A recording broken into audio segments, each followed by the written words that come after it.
The following podcast does contain some mature language. If Digimon is older than you are, some listener discretion is probably advised.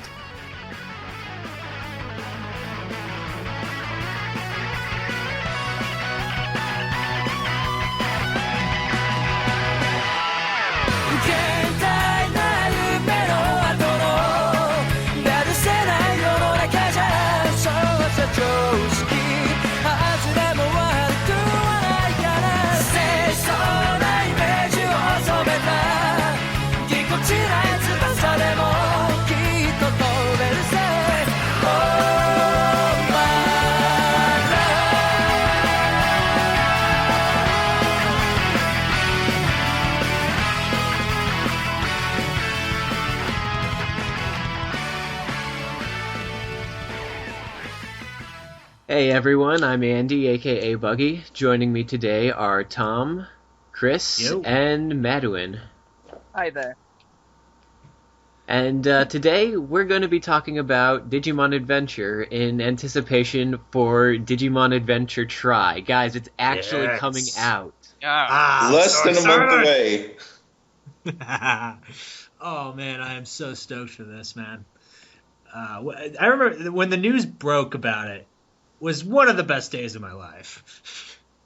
Yeah, well, I mean, it was going to be a series at first. It was supposed to already be airing, but yeah, but I'm guessing the reason for it was just because they wanted more time. They wanted to make sure it was something that lived up to fan expectation. I would assume. I would hope. Because fan expectations are. Let's not beat around the bush. Fan expectations towards the Digimon Adventure Tri are pretty high across the board. Yeah, I mean, I think a lot of people want to just use it as an excuse to forget Season 2. And Sabers. And Cross Wars. I can't speak. Zero Two was a good series. It was an okay series. It wasn't terrible. The ending, but and then the last 5 minutes happened. Yeah, the last 5 minutes. The last 5 minutes of What? What? I still hold that the last 5 minutes are TK's fan fiction. Yeah, dude, I was 10, and I was like, what is this bullshit? Yeah, same. Exactly. I was like 11 or 12 years old at the time. I can't remember if it came out like 5th or 6th grade for me. But I was just sitting there like, the fuck? No, why? Why? Why you do this? But, okay, so, wait. So I think, I actually don't know because I still remember that the American dub took liberties with the music track. So yeah, but those songs. Maybe I was sold on the ending on the ending to Adventure 02 because Bokura the Digital World was playing. That song. I remember that. Yeah, I don't know, man. Like I mean. That music is stuck, you know. But okay, so this isn't. I'm a little confused on this because I've heard both ways. If this is supposed to replace Season 2 or just be like a kind of continuation of it? I don't know. The only way I'll be able to tell is depending on TK and Kari's Digivices. That is the only way we know. Yeah, well, I mean, because none of the trailers. I mean, I don't know. I haven't heard anything about Davis or the others yet. They haven't said a thing. Yeah, so if they're in this, they're being pretty tight-lipped about it. Yeah, it's really vague so far, but I mean, at least hopefully the budget will be at least decent. Well, the animation looks freaking spectacular. Yeah, I'm actually kind of glad that they went for they pushed it back and turned it into a movie because what that means is we're not getting a Toei show. Yeah. Well, we're getting a Toei movie. We're getting a Toei movie, which will hopefully be of a little higher quality. Oh, come on. I think that's a safe bet. The movies have been pretty good towards high quality, all of them. Well, animation-wise, definitely. Yeah. I mean, especially the first movie. I remember going to see that in theaters and, just being riveted. Dude, the fights in Diablo Strikes Back, yeah, the animation was crisp with that shit. Yeah. Wait. Which, because again, I didn't watch like the American localization. Which one was that? The Bokurana War game? Yes, the our war game. That yeah, one, I'm talking about the fourth one. Wait. Do you mean the Revenge of was the that the Apocalymon, one or? with them? What? Yeah, Diablo Strikes Back. Wait, it's not the big one that premiered like in theaters. It's the sequel one. Well, that's the one I'm talking about, The but one where they had the fight over the river, and they had the like several stages of evolution of Wargreymon and Metal Garurumon fused together. yeah. Wait, so it's the second one then. I'm not even sure I remember any of that. It's the second in America, the fourth in Japan. Okay, all right, because I remember there was a Revenge of the Apocalymon movie. I watched it. I remember not being the biggest fan of it, but I just love that scene where Anumon just charges up, stabs Armageddonmon in the face, and just starts blasting his cannon into his fucking mouth. I mean, I just remember the big thing I remember about that movie was they replaced Ty's voice actor, and I remember not liking how the voice sounded. I don't think I even ever saw that. I don't notice to. that. It has the fight scenes are glorious. I mean, the third movie, the one where they go to the US, is still pretty much my favorite of the four. But the fourth one has great animations and awesome fight scenes. And a killer soundtrack. Oh god, yes. Yeah. But yeah, the golden armor in part 3, just oh god. I love the golden armor. Yeah, I mean, because I think the movie came out before the Golden Armor was introduced in the show, at least over here in America. Same in Japan as well, I believe. Okay, so yeah, that was interesting. Opinions on the new animation for the movies. I find it interesting that the head animator has very little experience, but other than that, I mean, I'm hopeful. I mean, I still remember seeing it, and it just like it was different, and I was like, "Oh my god, this is going to be different." But then immediately got replaced. Like, "Oh, that's Ty, that's Izzy, I can tell TK from that." Like, I knew who they all were. Like, I didn't point like, "Oh, they're so different that I can't recognize any of them." I will tell you one thing: it's weird seeing that would have been completely missing the point. I mean, I know, they can do character consistency. It was weird seeing Alphamon in non-dated CG, but so isn't there some connection between that and Cinerol? Is it? Cinerol? Yes. The animator is okay. Yeah. Okay. I mean that's been generally pretty well received, right? I haven't actually seen it, but I haven't heard anything bad. I'm actually going to pull up Digimon Wiki because I am woefully unintelligent. Despite my love of the show, I'm unintelligent about the animators and the actual voice acting cast behind it. So I'm going to pull that up. I am shamelessly hyped for Kari's new VA, mainly because she was Gokai Yellow in one of the Super Sentai series, and she was fucking awesome in that. Have the Japanese voice cast is different from how it used to be? The kids are, not the Digimon. Not the Digimon. The Digimon are the same, the kids are different. Okay. Yes. That actually makes sense because they had time to grow up. Yeah, it's, puberty. Yeah. Nuts do drop. Although, I mean, I don't know how different it will sound in Japanese. I know in English it's going to sound really different if they got new voice actors. I know that the voice actor for Ty in America said that if he was ever given the offer, he would jump right on board for it. Which, yeah, I know. He said that when the news first broke, and I was just like, yes, do it. Because hasn't one of them died since though? I feel it. No, the voice actor for Andromon did, but none of the original gang. Oh, poor That's Andromon. Cancer's a bitch. Though. Yeah. I feel like maybe they retired or something then. I don't know. I don't know. I mean, I know Ty's voice actor has been retired for a long time. I know that. But if he was asked, he would come back for Ty for the nostalgia's sake, and I am 100% on board with that. Because as far as I am concerned, he is the only person who can voice Ty, in America anyway. As far as the other cast, I know Sora came back for Data Squad, so she might be an option. Oh, just a quick note on Ty's voice actor, or well, I guess any of those original kids.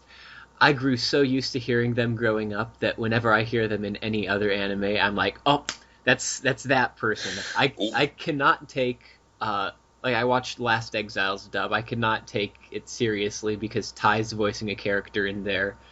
Trust Young- me, when I heard Young Rika and dies. Tamers, that made Mezzo Forte really fucking awkward. Wait, Riga's voice actors did what? Mezzo Forte? Who I don't know who that is. Okay, Mezzo Forte is an action anime, but in certain cuts they have hentai scenes laced in. And even though her actress didn't do the hentai scenes, they got a completely different person for that. It's still awkward as shit.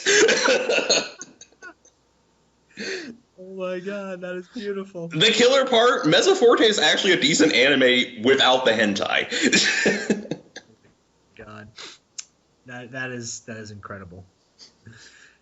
That is All right. absolutely incredible. Well, I think we're kind of scattered right now and just talking about whatever. I want to try to, talk through at least most of the series, and we have a limited time for that. We've got 54 episodes to get through, I believe. So, Ready? let's I don't know. I guess let's all just start by going into sort of our experiences with the franchise in general, because I know that. I think Tom and I probably have a pretty similar background in terms of it, but I know that Chris has something a little different, and Mad's got a much more unique. Well, when I remember hearing about it, but I didn't want to get into it because I was already really into Pokemon at the time, and it's just like I don't want to be addicted to something else. But then I went over to my friend's house, and they were watching an episode. It was the episode where Sora's crest glowed for the first time, and Garudamon showed up. It was also Myotismon's first full appearance. Oh yeah, and I was hooked from the beginning, and then I went back and watched it all, and got caught up just in time for the 8th child to be revealed. And I've been a fan ever since. That is the same situation with me, but 2 episodes prior to when Garurumon first digivolved to Rare Garurumon. Nice. I don't remember the first episode I watched. I just watched it in Saturday morning cartoons because those were a thing back then, and I Yes, didn't they get were. Rest in peace. Yeah, and we didn't get the channel that. Like, the channel that Pokemon was on didn't come in, so I never watched Pokemon. So I grew up hating Pokemon because I was a Digimon fan. I need to correct you on something you just said. Yeah? Because Chris said 2 episodes prior to the first Garudamon appearance. Wait, Garudamon. God damn it! I'm starting to get the names mixed up. Was Garudamon the ultimate one or the Mega one? Garudamon was Biomon's ultimate form. Oh, ultimate. So no, I'm not correcting Chris. I'm correcting myself because I got the names mixed up. Yeah. Yeah. Mad does not necessarily always use the same names as we do because we use the localized names.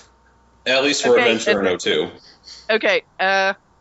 Okay, because as you guys know, but the listeners probably don't. I live and I was born and raised, and I live in Poland. So I started watching Digimon because it started going on an anime blog that I used to watch after school when I was like 13. And it was a German dub with the original soundtrack, and most things carry unchanged, but first they caught wind of, as far as I understand, they caught wind of the popularity of Digimon in America before localizing it. So while they used their original names when they first introduced themselves, the characters actually used their names from the American dub throughout the season, as claiming that they're their nicknames. Yeah. And well, that is what they did in the American version too. Yeah. They introduced them at their full names, but then for the most part they called them by Matt and instead of Yamato and yeah. Strangely, Izzy, everyone had a nickname. Oh, yeah, so except for Joe. so Except so for, you do except know for Joe that. and Sora Mimi. So you do know the other characters' names then, Tom, the Japanese names. Oh yeah, I'm Okay, familiar with okay. the Japanese names. I Actually, don't remember how to pronounce Izzy's, but other than that, I know them all. oh, I can't remember what his last name was. But funnily enough, Tai's and Kari's last name was changed in the American dub for some reason. Yes, from Taichi and Yagami to Hikari. Kamina. Yeah. Oh, you mean the Yeah. last name? Yeah. No, I remember the last name. Changed. Basically, and the first episode I saw, I think, was like the third one or fourth one, where Gabumon first evolved into Garurumon. That would be episode 3. I only know this because I had the first 3 episodes on VHS, and I watched it constantly. And I literally, because I came home from school, turned on the anime blog. I was like, I'm late, but I think I was hoping to catch Dragon Ball. Thankfully, Dragon Ball hasn't started yet, and I'm in the middle of something looking at it, and my first reaction was like, is this a Pokemon ripoff? And then actually, I believe Digimon. I believe Digimon came first. Let me finish. And then Gabumon did the morph thing because the series does make a big deal of the transformation evolution sequences, and I was like, well, yeah, I'm a fan now. This has transformation sequences and cool soundtracks and promises to have fun. It's Pokemon but with a plot. That's what I've always called it. No. Yeah. Yeah. Pokemon, but with a plot, was Monster Rancher, and we can talk about it some other time. That is true. We'll talk about it some other time. No, it was the Pokemon. It was Pokemon with a better plot and better characters that you actually gave more of a shit about. And also at least a few notes taken from Magic Knight Reyes. I don't know that one. Oh, God. that's a classic. All right. That's all. Well, You need to watch it. all right. Yeah, in terms of what came first, I'm not sure what came first in terms of like the Pokemon games, Pokemon anime, Digimon anime, but I do know that Digimon as a franchise did come before Pokemon. It was not a ripoff of Pokemon, it was a ripoff of Tamagotchi. Yes. Yep. By the makers of Tamagotchi. Like it was essentially Tamagotchi for boys, is what it was marketed as. Oh, I killed my Very sisters. silly, because when Tamagotchis came to Poland, everybody, absolutely everybody at my elementary school and like at my junior high, regardless of gender, was like, I either played with them or was extremely hyped. Yeah. Yep. Those were the thing, man. Alrighty. What else? Yeah, that's the big one. I stuck with. Actually, a funny story. I went to audition for a film when I was in 6th grade, but I didn't take the audition seriously because it was a Saturday morning and I was missing Digimon, so I didn't take the audition seriously at all. And that film was Road to Perdition with Tom Hanks. Oh. So I miss being in a movie with fucking Gene Hackman. And that is comedy. All right, should we just launch into the first episode now? The first episode, man. That is. Well, what can I say about it? That's the start. Yep. Yeah, it's where we started. I like how, it starts off and it just starts throwing names at you and it doesn't stop till the end of the episode. You get 22 names thrown at you in the first episode. Oh, God, yeah, that... wait, hold on. 7, 14... Like, you get the entire cast worth of some shows in the first episode, Yeah. and they're Yeah, because expecting you like get- you get the 7-year-olds to 7 memorize kids, all the this. 7 Digimon at basic form, then they all of them level up to their Rookie. Rookie. level. Yep, so that's And 7 times 3, that's Kawagumon. 21. And Kawagumon, And yep. Kawagumon. Fucking Kawagumon. That motherfucker. Never Cause- take a He fucking always hit. comes back, Can too. never take a hit. He's always like impervious to damage. He just keeps coming back.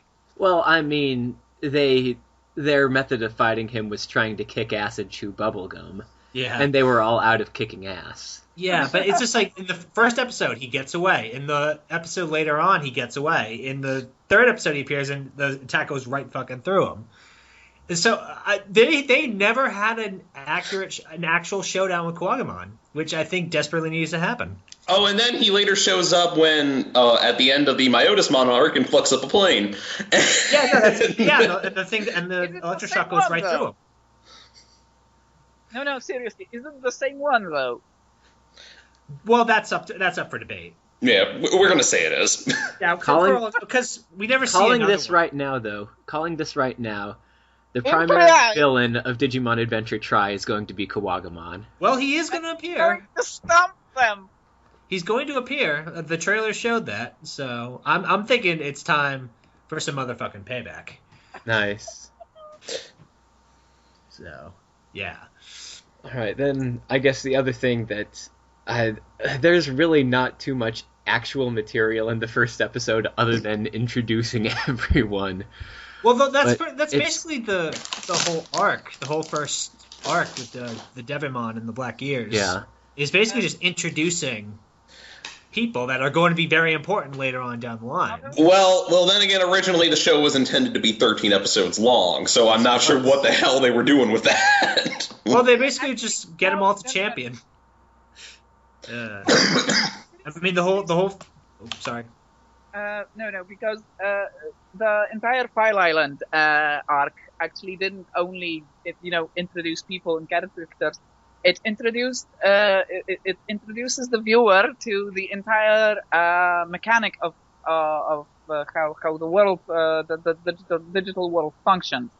So even Yeah, in the that's true, first too. episode, we get the basic concepts like evolution, digivolution, That's true. the Yeah. connection between the 7 Digimon and the main characters. So yeah, we're getting more than just character names and exposition. Well, something Yeah, that that's Digimon true. has always done exceptionally well is characters. It's always like relationships between them and stuff. That's something that Digimon has always consistently done very well. Except well, for Save. Frontier? Well, like, Crossbows, wait, which one is it? Save?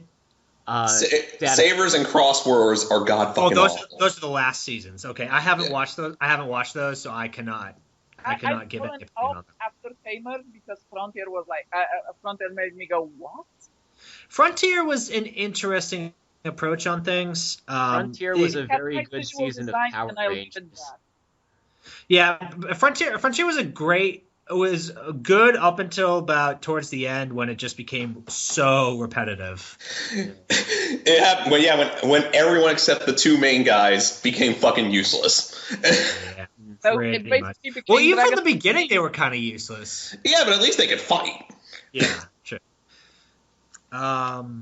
But going back to the first arc, I mean, that whole first arc is just basically setting up. Even though it was only supposed to be those 13 episodes, like there's so It much would've of the worked. later It that's actually set would up. work if they if defeating Devimon just wrapped up, sending them back home, it would have completely worked as a whole story.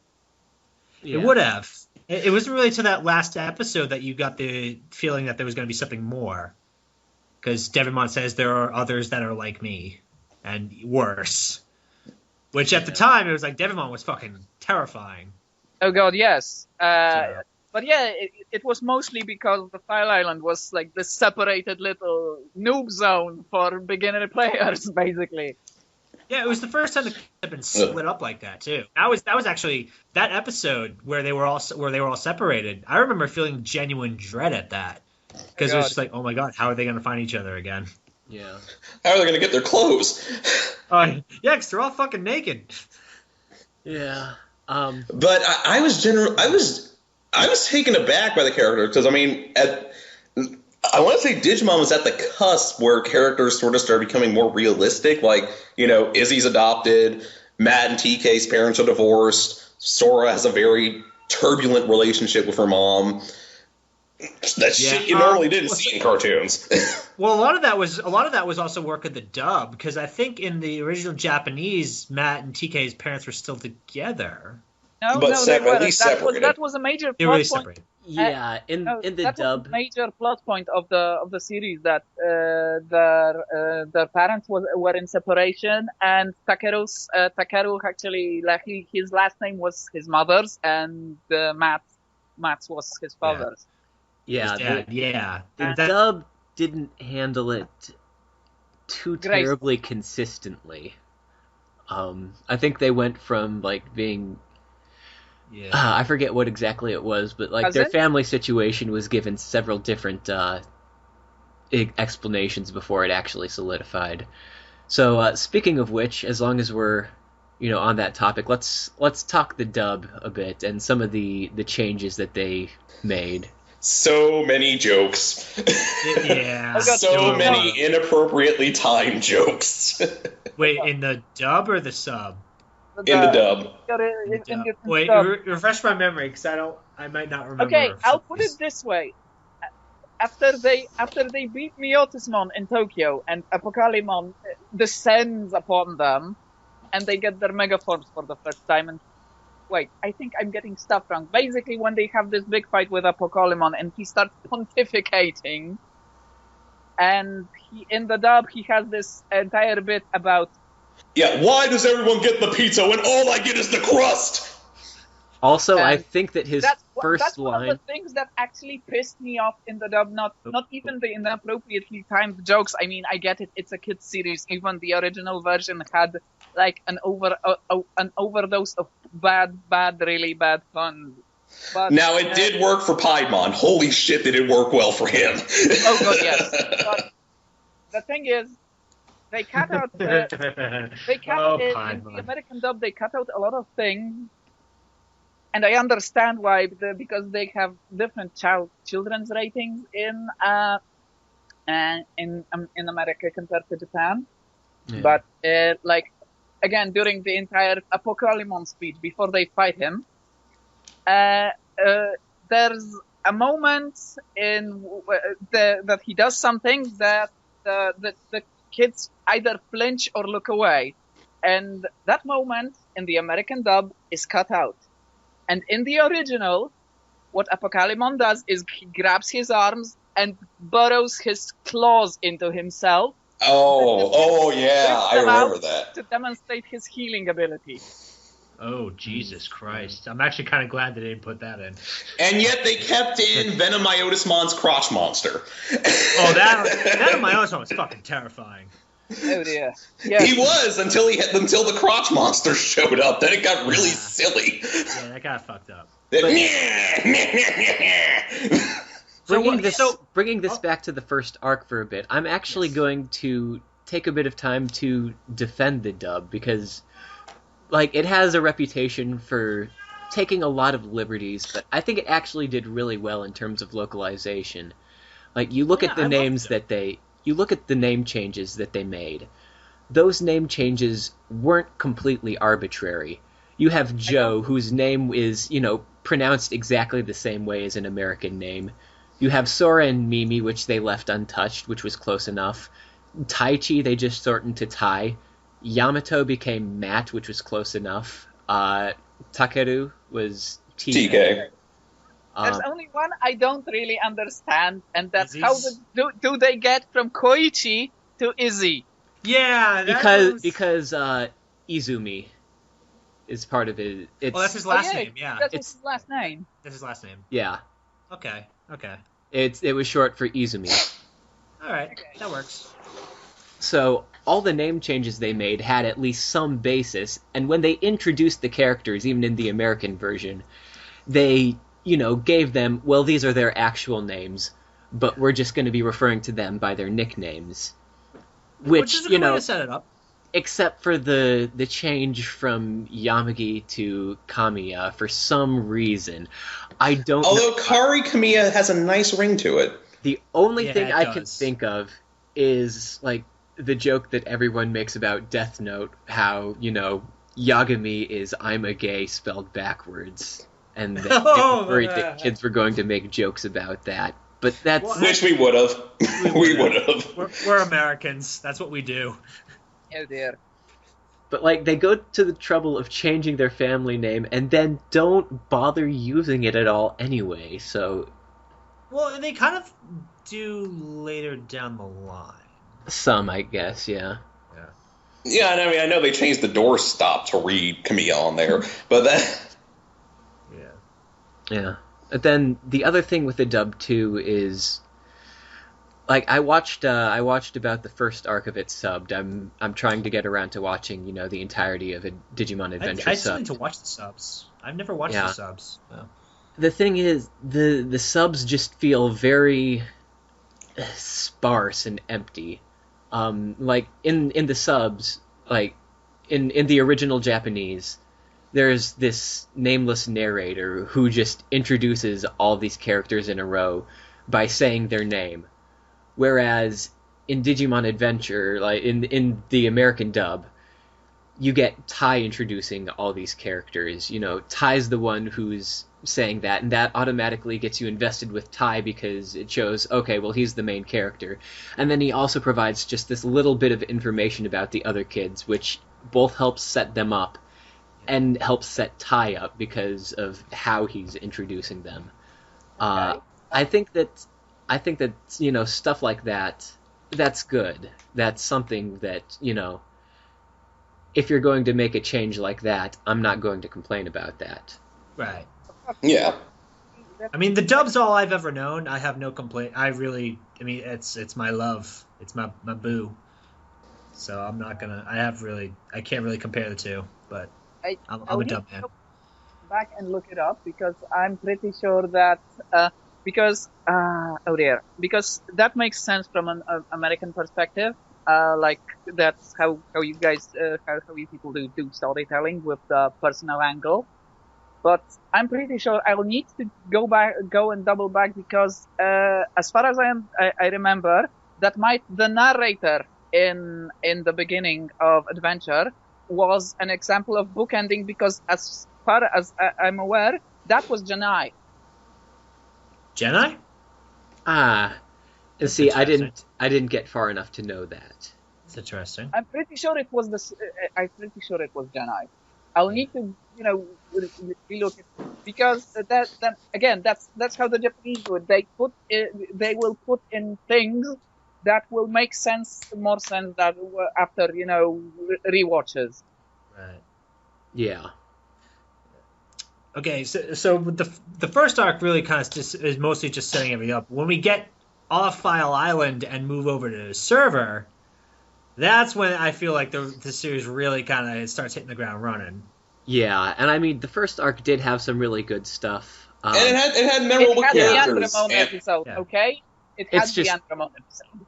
Yeah, and the thing is that, pretty much every episode was, okay, well, we're gonna walk somewhere else, discover something strange, and, each character is going to have sort of their own mini arc, at which point their Digimon digivolves for the first time into Champion.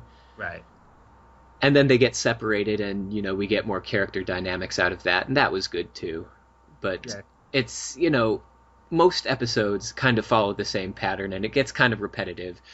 When we get to the Etemon arc, that's where they really start diverging from that, and Oh, when the Etemon show arc really is starts getting my good. probably absolute favorite arc.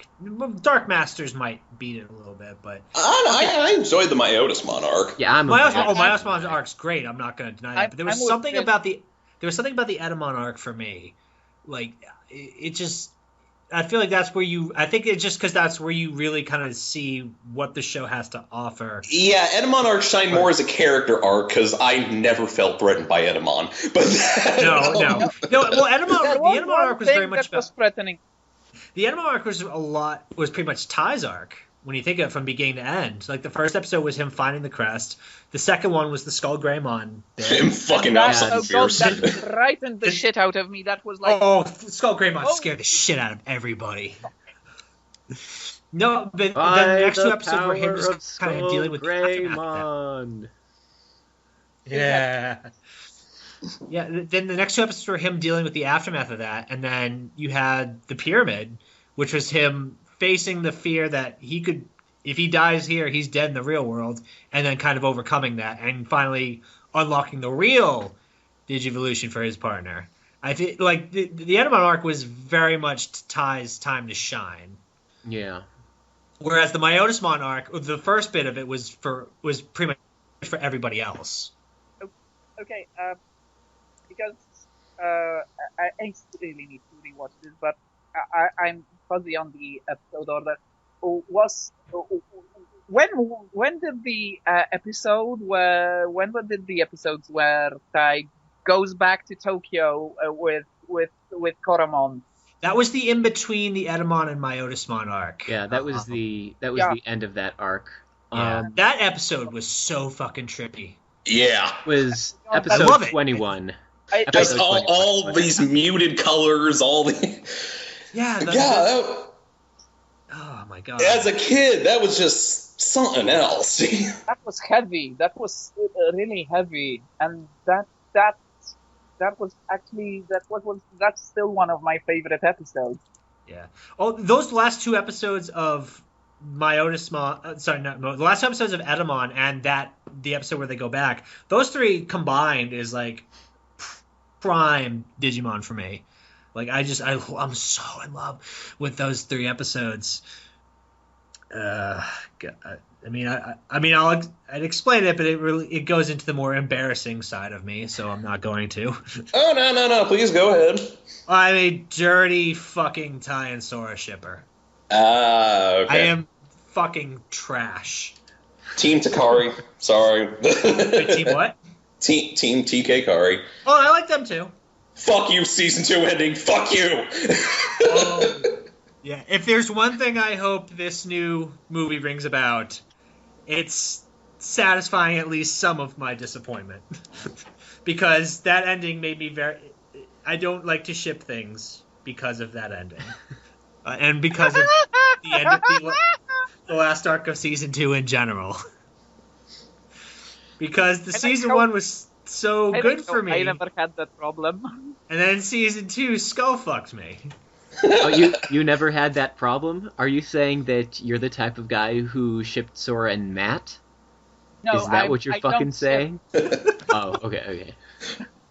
So, no, I mean, I phrased that wrong. I never shipped anyone within Digimon. I shipped in different fandoms, but I don't have that problem in Digimon because I don't ship anything in Digimon. Well, Tai and Sora were like my first big one. Yeah, And I then- feel like a lot of people have that same experience. It's, Tai Yeah. and Sora are the first couple that you really ship, that you really feel Yeah. invested in. And then season 2 just shits all over you. Because, like I remember that concert bit where we're just like, oh my god, it's gonna happen. And then Matt's just like, fuck you. Friend zoned again. It did come out of left field, though. Yeah, well, I mean, to It be really fair, a lot of that relationship was a part of the dub. A lot of that was, like, the original Japanese didn't really play on that as It's much sort of as like the with dub. Ash and Misty in America. The dub played on that so much more than the Japanese version did. Yeah, the Japanese are a lot more subtle with romance, it seems. Reserved, you mean? Well, they're not as overt about it as Americans are. Yeah, They're very quiet about it. Whereas the Americans, like, you can usually tell right away. yeah. I actually prefer people, expressing things. And, like, I've heard the explanation as to why she ended up with Matt in the end that the creator gave. I understand it. I Like haven't guitar heard or this, something? So. Well, I've read an account. Basically, they the reason they had him, because Sora and Matt did not interact at all, pretty much in the first season. They didn't interact until the end of Dark Masters, pretty much. Pretty much when he pulled her out of the fucking pit of despair. Oh, he pulled her out of that? Yeah. Yeah. Well, I was expecting. Joe. The way I remembered it was she was the one saving angsty Matt, but No, that was Gabumon. Gabumon Okay. saved Matt, and then Matt By biting him. Yeah. Yep, that's how it happened. Etemon is still one of my favorite characters from the whole series. Gabumon's awesome, but the reason, from what the creator said, that was actually intentional to have them not interact, so that you wouldn't expect it, pretty much, and that's why it quote unquote worked. it didn't work. No, because It people didn't work. because people are still pissed the fuck off about it today, 15 years down the line. So basically, the reasoning behind it is I'm I'm paraphrasing. going to intentionally fuck with people. Pretty much. I'm paraphrasing, of course, but that's the gist of what the argument was. Basically, he means he did want it to come out of left field. Yeah, and that's what we got.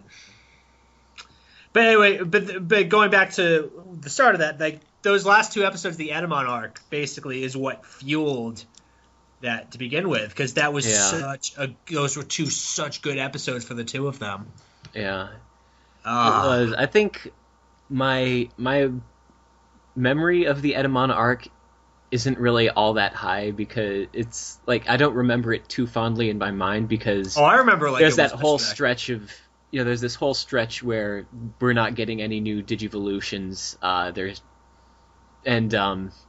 It's they're not seeming to be doing a whole lot in terms of.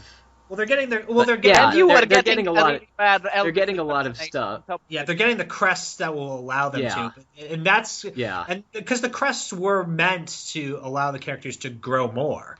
yeah, Um, and I think the other reason I don't really remember it too fondly is because it's the least threatening villain in the least Etemon. threatening main villain in the Fucking entire Etemon. series. but you gotta I mean, love Etemon. You He's- love Etemon. How do you know. not love Elvis? At the same Yeah. time, though, how does Elvis terrify you? He Devimon doesn't. was Etemon terrifying. is not terrifying. Myotismon was terrifying. Pretty much all the Dark Masters were No, terrifying. you know who was terrifying in the Etemon arc though? Fucking Datamon. Mm. I don't remember. Fucking Datamon.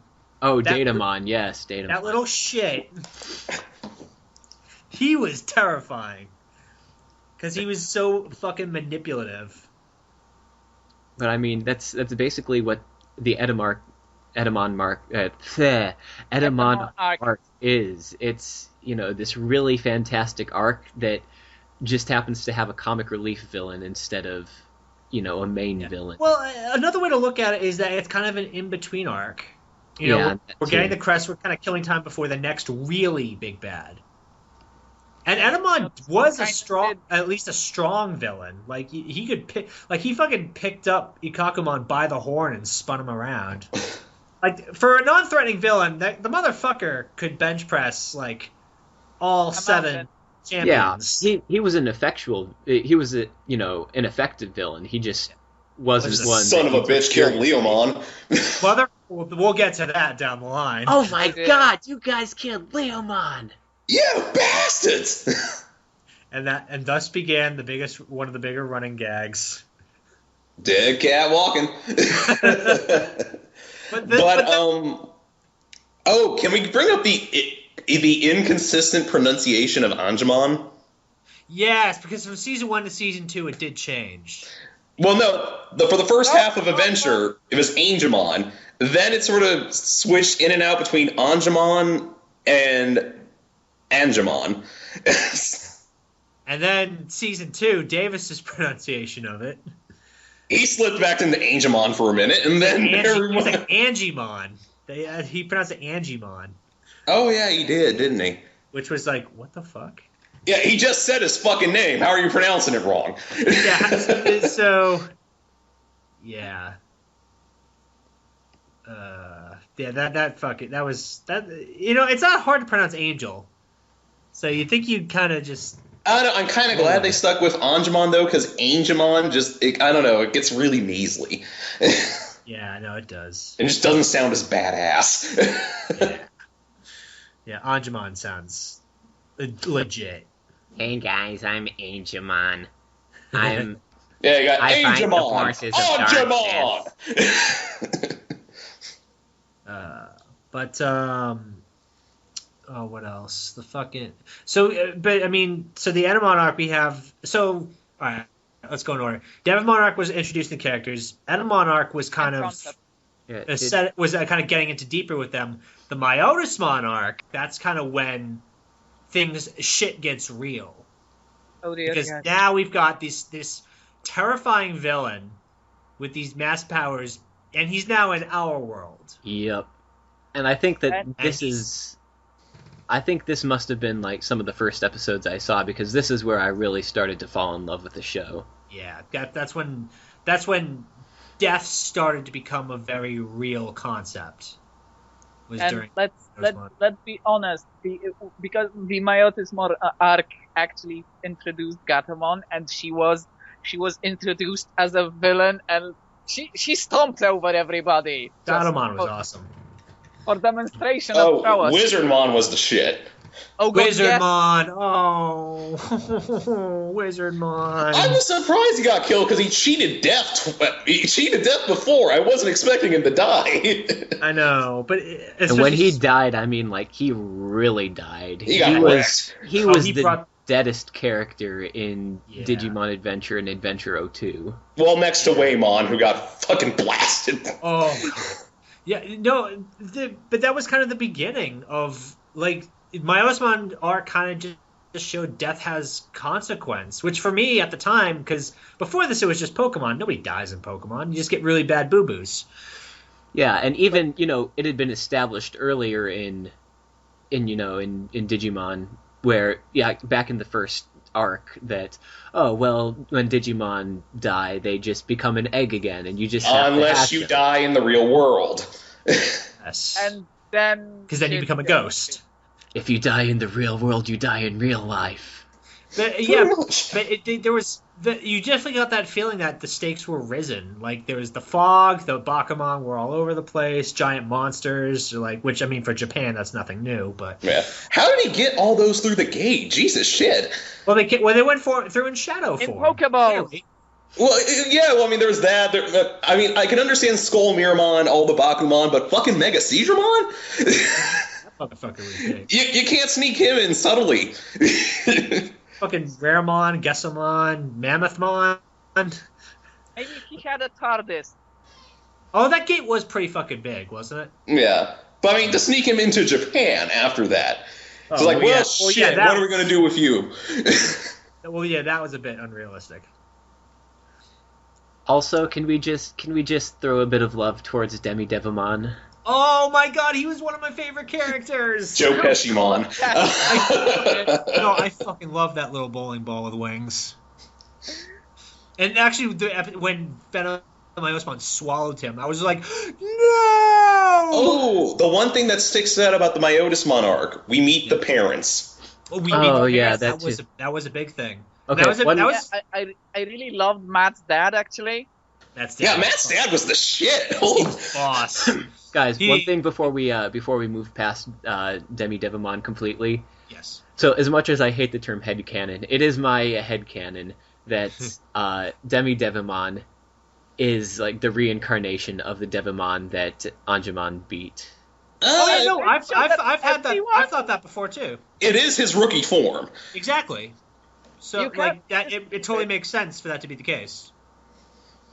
In which case, even after they beat him, he comes back and he helps. He's the one. Well, I wouldn't say he's pulling the strings behind Myotismon, but he's like Myotismon's right-hand man, pretty much. Yeah. They kicked me. Fuck him up. Fuck him He's up. looking like Patamon, like an evil Patamon. Demi Devimon, though, that little guy. He was much needed for as serious a villain as Myotismon was. You really kind of needed him. Yeah, you needed some levity. You needed that villain that was just so goofy. Yeah, but because seriously, that arc needed some levity because everything was bleak as It was so dark because the kids are all separated. TK's not even in the same fucking town. Neither is Joe, I guess. Well, actually, I think shit really went down when Matt and TK met Pumpkinmon and Gatsumon. That was kind of... Well, that's when first of all, that's when they premiered the new opening. Yeah. But yeah, no, that was because you had these two characters that just want to have fun, and then they get fucking obliterated. Or sent to prison, if you go with the English dub. Let's be honest, though. When you see them turn to particles like that, you know they're dead. Yeah. No, I remember one scene in the Myotismon arc, like towards the end. I can't remember with who that was, but Tyget basically gets brought up to speed on what Myotismon has done up to that point, and who's in how deep shit, and Ty just stands there resignated, gives the angriest scowl anyone has given in the entire series up to that point, and just spits out, "I." I don't remember that. Maybe that was that a dub thing? Because I don't remember that. I'm trying to remember. Yeah. I'll try to. I don't think I have any way to quickly look up the scene, but I'll try. Yeah. But I mean, but then it's just once that fog comes down, like all bets are off. Because now we got the fucking ghost Nazis coming in, rounding everybody up, taking them to a convention center. Togemon manages to evolve to Lilymon, but then she gets fucking wrecked by Myotismon. Dude, Lilymon was so hot. I'm just gonna say it right now. But no, you were not inducted into puberty as 90 kids until you saw Gatomon Digivolve to Angelwomon. Oh, no doubt. I was like, well, my nuts have just dropped. Well, I mean, some people found puberty some people discovered puberty later on in Tamers when they were introduced to Renamon, obviously. Yeah, well, all the furries were. And, actually, speaking of Tamers, some were introduced when Rika and Renamon became Sequoiamon. I'll be honest, I popped one. I'll be honest, I have no shame. We know you have no shame. We know. But also, I think Myotismon arc was also kind of the apex of Izzy's character. Yeah. Because that was when he confronted his parents. Mm-hmm. And that was I remember as a kid, that seemed like a really kind of adult moment when they talked about that. Yeah, one thing that Digimon was really good at least, for the first seasons, was not pulling punches. Yeah, it did not talk down to its audience. It talked to them. And even in the dub, like, the dub was cracking jokes, but when it knew, okay, we need to be serious, it was serious. Yeah, like, it treated you like an adult, almost. Almost. Mm-hmm. And I think that's something I always really appreciated about it. I wouldn't say it treated you like an adult, it just... Well, no. It treated you like... It didn't treat you like you were treated like you Pokemon wanted did. to be treated as a kid. Yeah. It didn't talk down to you. It didn't say, okay, this person is dead and that's bad. Yeah. And again, I always, between that and 02, I just love the dynamic between Matt and his dad. Oh, yeah, they have a great chemistry. That came over. That came over a bit on me. Oh, God. I just remember... For all the kids, I think for all the kids, what Digimon did, and I think up to Tamers actually was that the family dynamics of the characters were very well done and mostly believable. That's like the most important thing, that they were believable, family. Yeah. I'm sure all of you guys know of TV tropes at least, and have probably done at least some browsing. Are you familiar with? Are you familiar with the like the adults are useless trope? Yeah. Yeah. See, Digimon handled that really well because it knew, okay, the kids need to shine, the kids need to be the heroes here, and the parents, they To be parents. they weren't like they were parents. They were like, look, we know that this is not the place for us. We're worried about you. We don't want you to do this. We wish we could take your place, but we understand that we can't. However, we are going to support you however we can. And they do, like Matt's dad, TK's mother. I swear, if you gave him a pipe, I think he would have charged in and tried to hit Myotismon upside the fucking skull. Dude, fucking Mimi's dad with the golf cart. Yeah. But Sora's mom with the fucking sneaking in all Tom Clancy and shit. Joe's brother, jeez. Yeah, like the family is present. Like they're not like, it's not like fucking Ash's mom staying at home, cooking shit. Yeah. It's they're right up, they're right there on the front lines with them. I hope we get that in the movie too. That would be great. Although we still need to find out what the plot of the movie is. Yeah. I know we are getting some adults, but that's all one of the teachers is going to be involved, but outside of that, not much is known. I know we're getting some new glasses girl, which Chris is heavily anticipating a lot of fan art for. Yeah. Glasses characters are the glasses chicks are they're a thing. Yeah. I am not in any way opposed to them. I had a crush on Yoli, I'll admit it. I think I was iffy on her. I kind of liked her. I think I did too. She was hit and miss with me. Yeah, there were moments where you wanted to hit her. Gear on when they went to the digital world. I was sold on that. Yeah, there were moments where you were just like, oh my god, nut up, please. But it's just I could never really care about the O2 kids as much as I could about the original. Yeah. No, Cody made me care about him. I think it's because he was the most empathetic of all of them. Cody had a good arc, I think. Yeah. I think I just wasn't too fond of their character designs or their dynamics with each other as much as I was with the original. Or maybe it was just nostalgia bias speaking. Which, even as a kid, I didn't like that things changed. I hated I hated Digimon Tamers when I was a kid because I was like, what the fuck is this shit? This shit's different. I think I was one of the few kids who took in Tamers with open arms. I was okay with Tamers. Now I fucking love it. But back then, I was just like, it's okay. Well, I was initially watching the Raws with Tamers. This was back in the day when you had dial-up, you couldn't find any subs, so if you came across a couple 4-minute clips, goddamn, you were in heaven. And they were in real media format. Yeah. My parents got pissed so often. 02 really didn't go as well. I feel also didn't go as well on the character dynamic.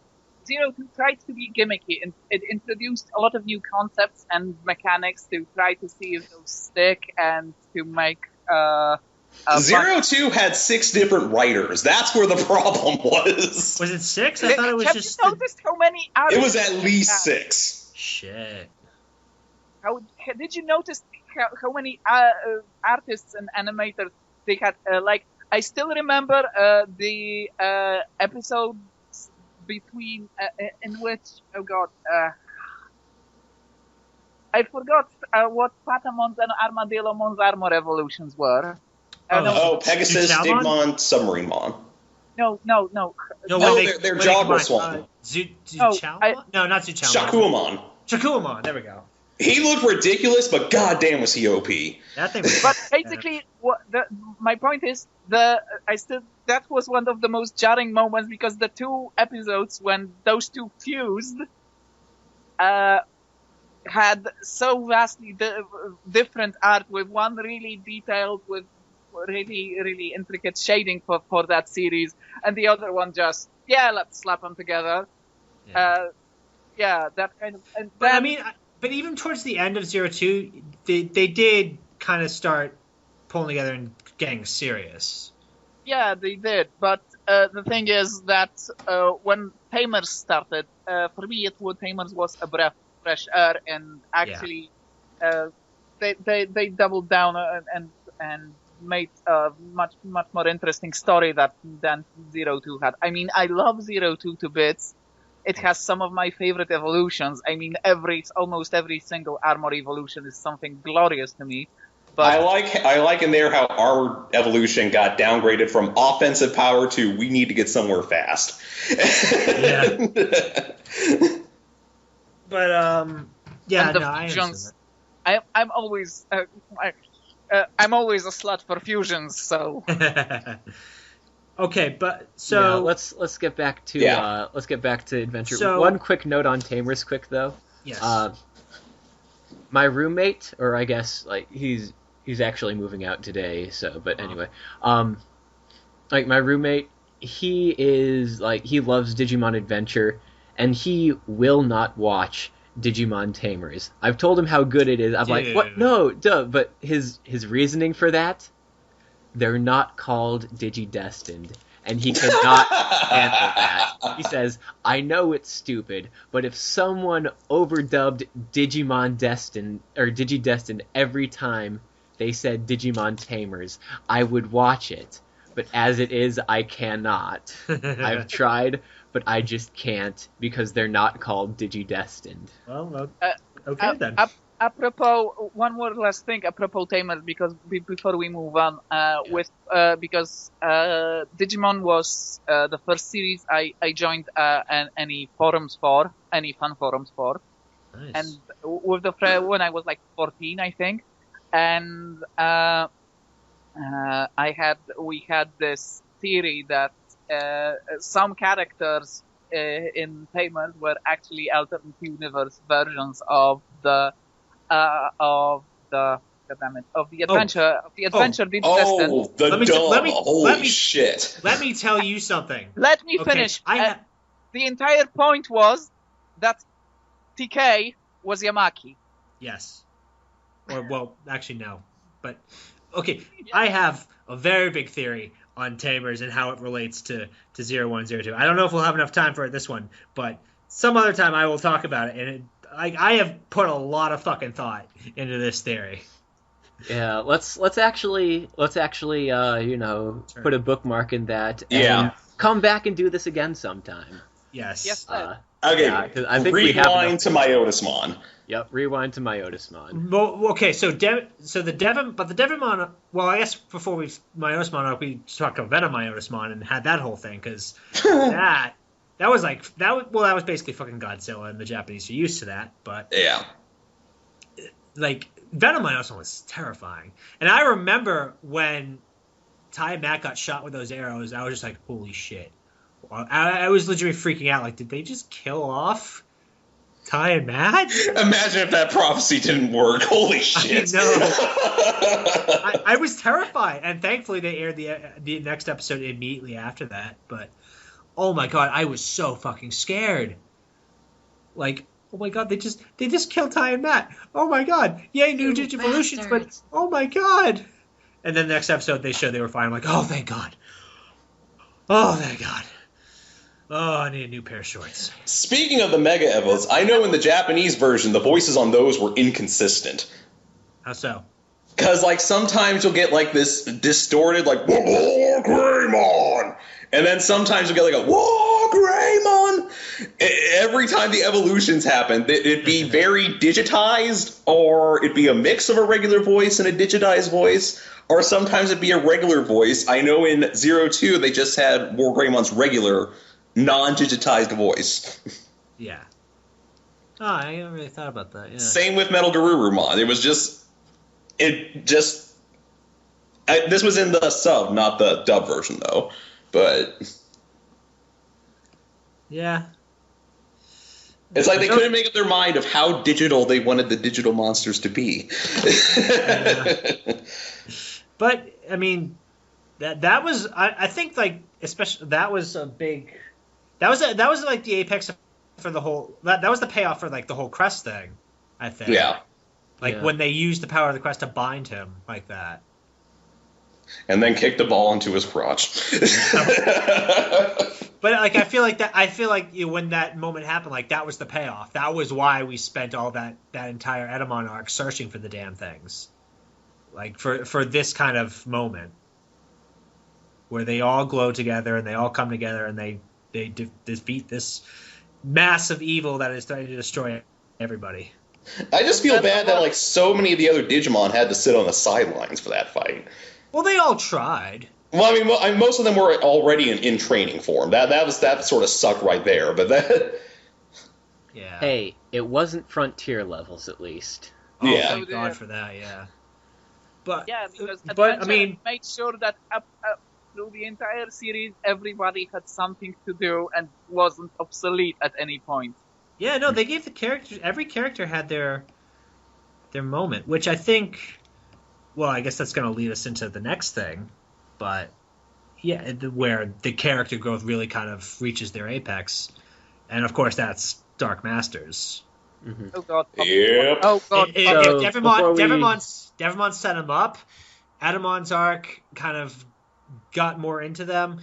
Season 3, Myotismon arc was them When it got rising to the serious. challenge. Yeah. Dark Masters was when we really started fucking with their heads. Yeah. Before we move on to Dark Masters, any final thoughts on the Myotismon arc? I love the One final of my fight. favorite fights in the series.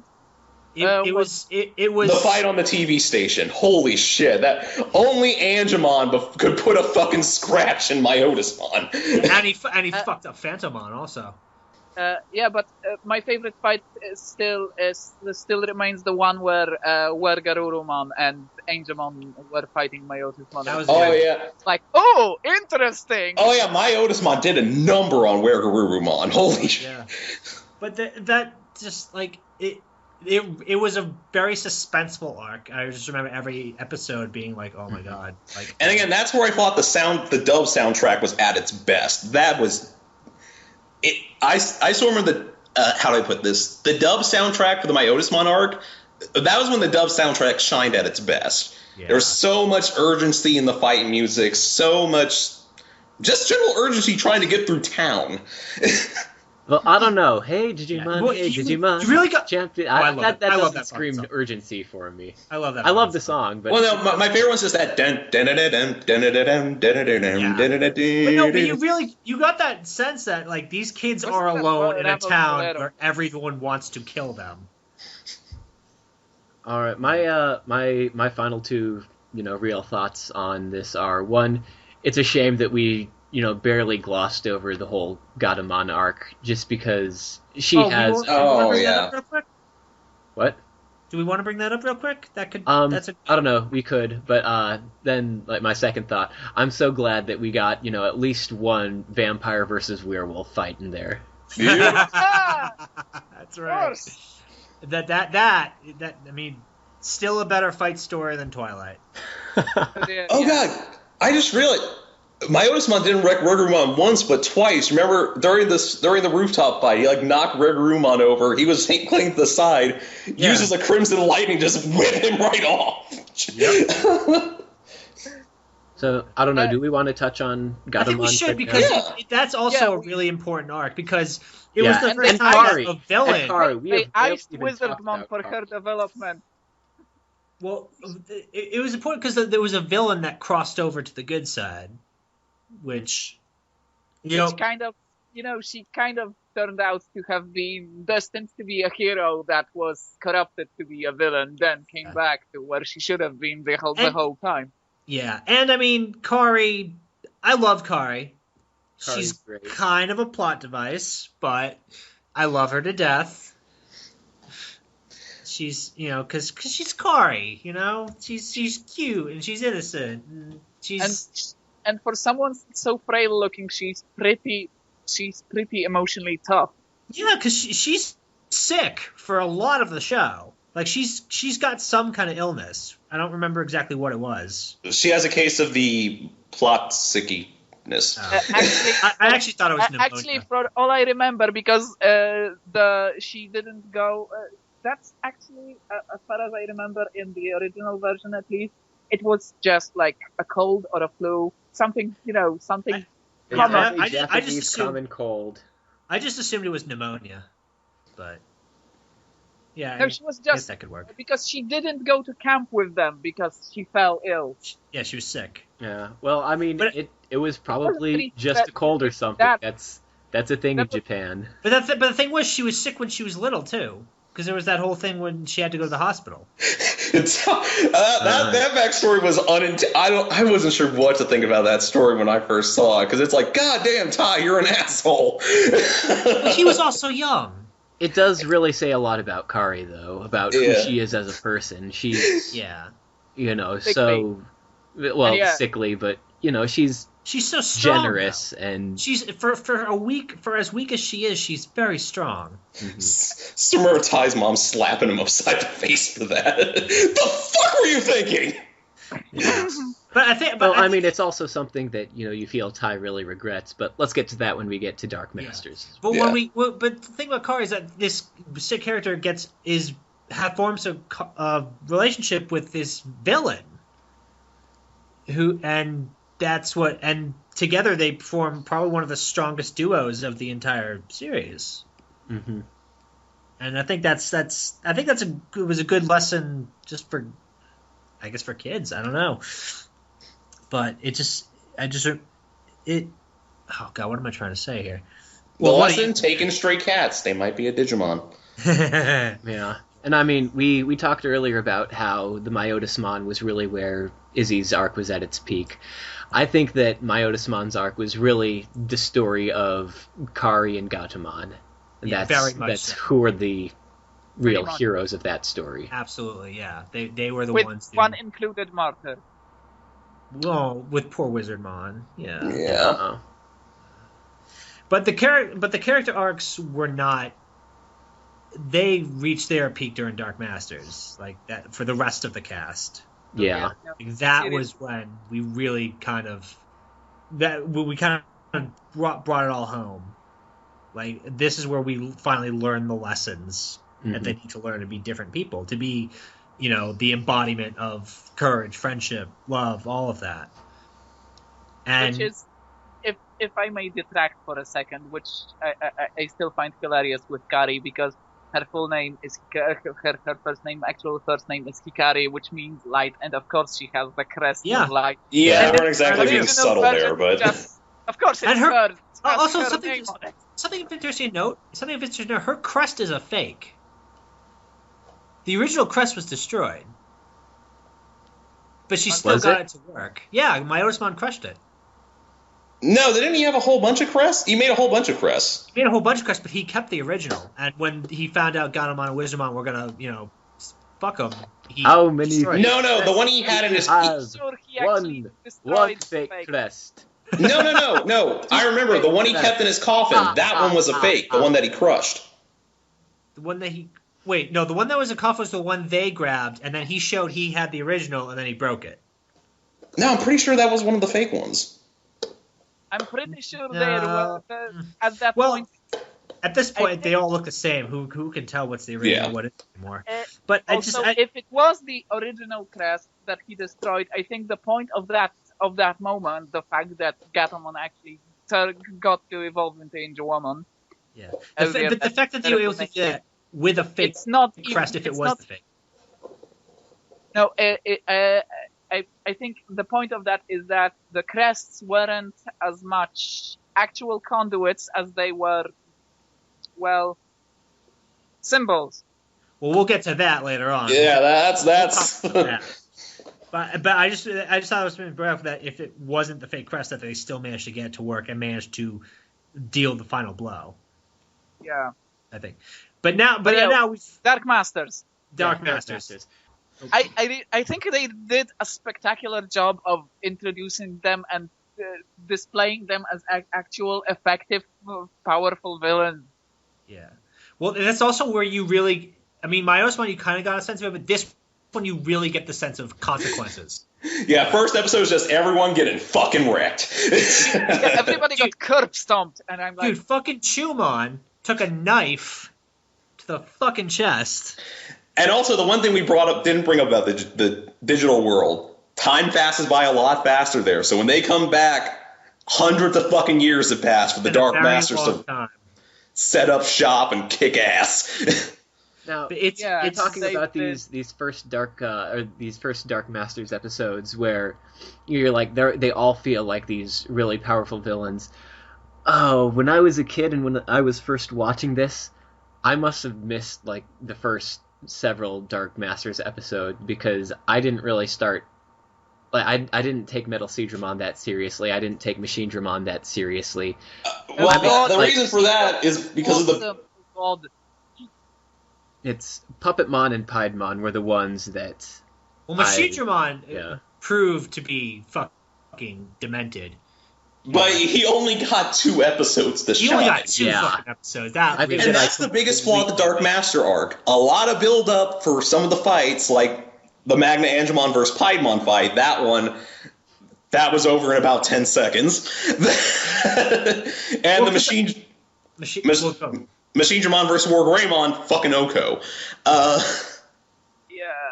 Puppetmon was Puppetmon had the only reason Puppetmon had the longest arc was because we had a break halfway through with the fucking Back to the Past thing. The reason Puppetmon had a good arc was that he actually tried to be less physical and more insidious. Well, all of them had their sociopathic tendencies, but they also are you saying cruel. Are you saying that Puppetmon was trying to sort of less fight, more control the strings? God damn it. Be a bit of a puppet master. That's why I said don't do it.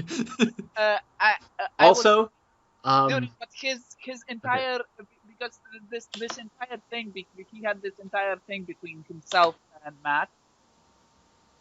Yeah, we'll get to Matt in a little bit. We'll just go Dark Masters in order. The introduction where they fucking gun down this little pink mouse that we've met before. We know who Chumon is, but we remember him as this goofy little fuck nugget. And then suddenly he's Gets shanked, beat up, he's worn down, and then he sacrifices himself for a girl who, for a long time, hated his guts. Granted, they did kind of sexually harass her, but they did. Of course they did. Sukamon and Chumon were like Digimon, but the fact that he was still sacrificed his life for her. I remember at the time, like, holy shit, this is actually happening. Oh no, the big one for me was Piximon. God damn, Piximon didn't even hit me right away because his death occurs off screen. And it wasn't even a small death either. You see a giant ass explosion behind them. And the fact that Piximon went down when we knew Piximon, he could fuck shit up. Like, yeah, as small as he is, he's an ultimate level Digimon. Exactly.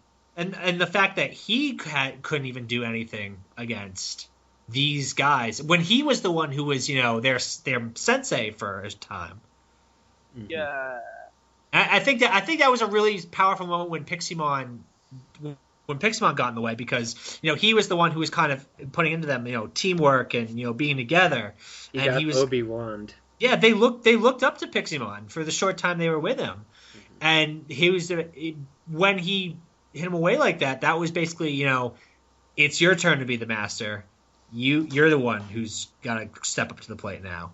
Even though they've been doing that, this is the moment where they've always had allies to kind of help them out, but now it's up to them. Although honestly, Andromon came through as an ally. Oh well, yeah, Andromon and Ogremon. Let's not forget him. Oh yeah. Mm-hmm. But I mean, the Metal Seedramon arc. I mean, I love Metal Seedramon's voice. Oh yeah, River of Power. Yeah, it was like this punk rock surfer kind of dude who can totally fuck you up.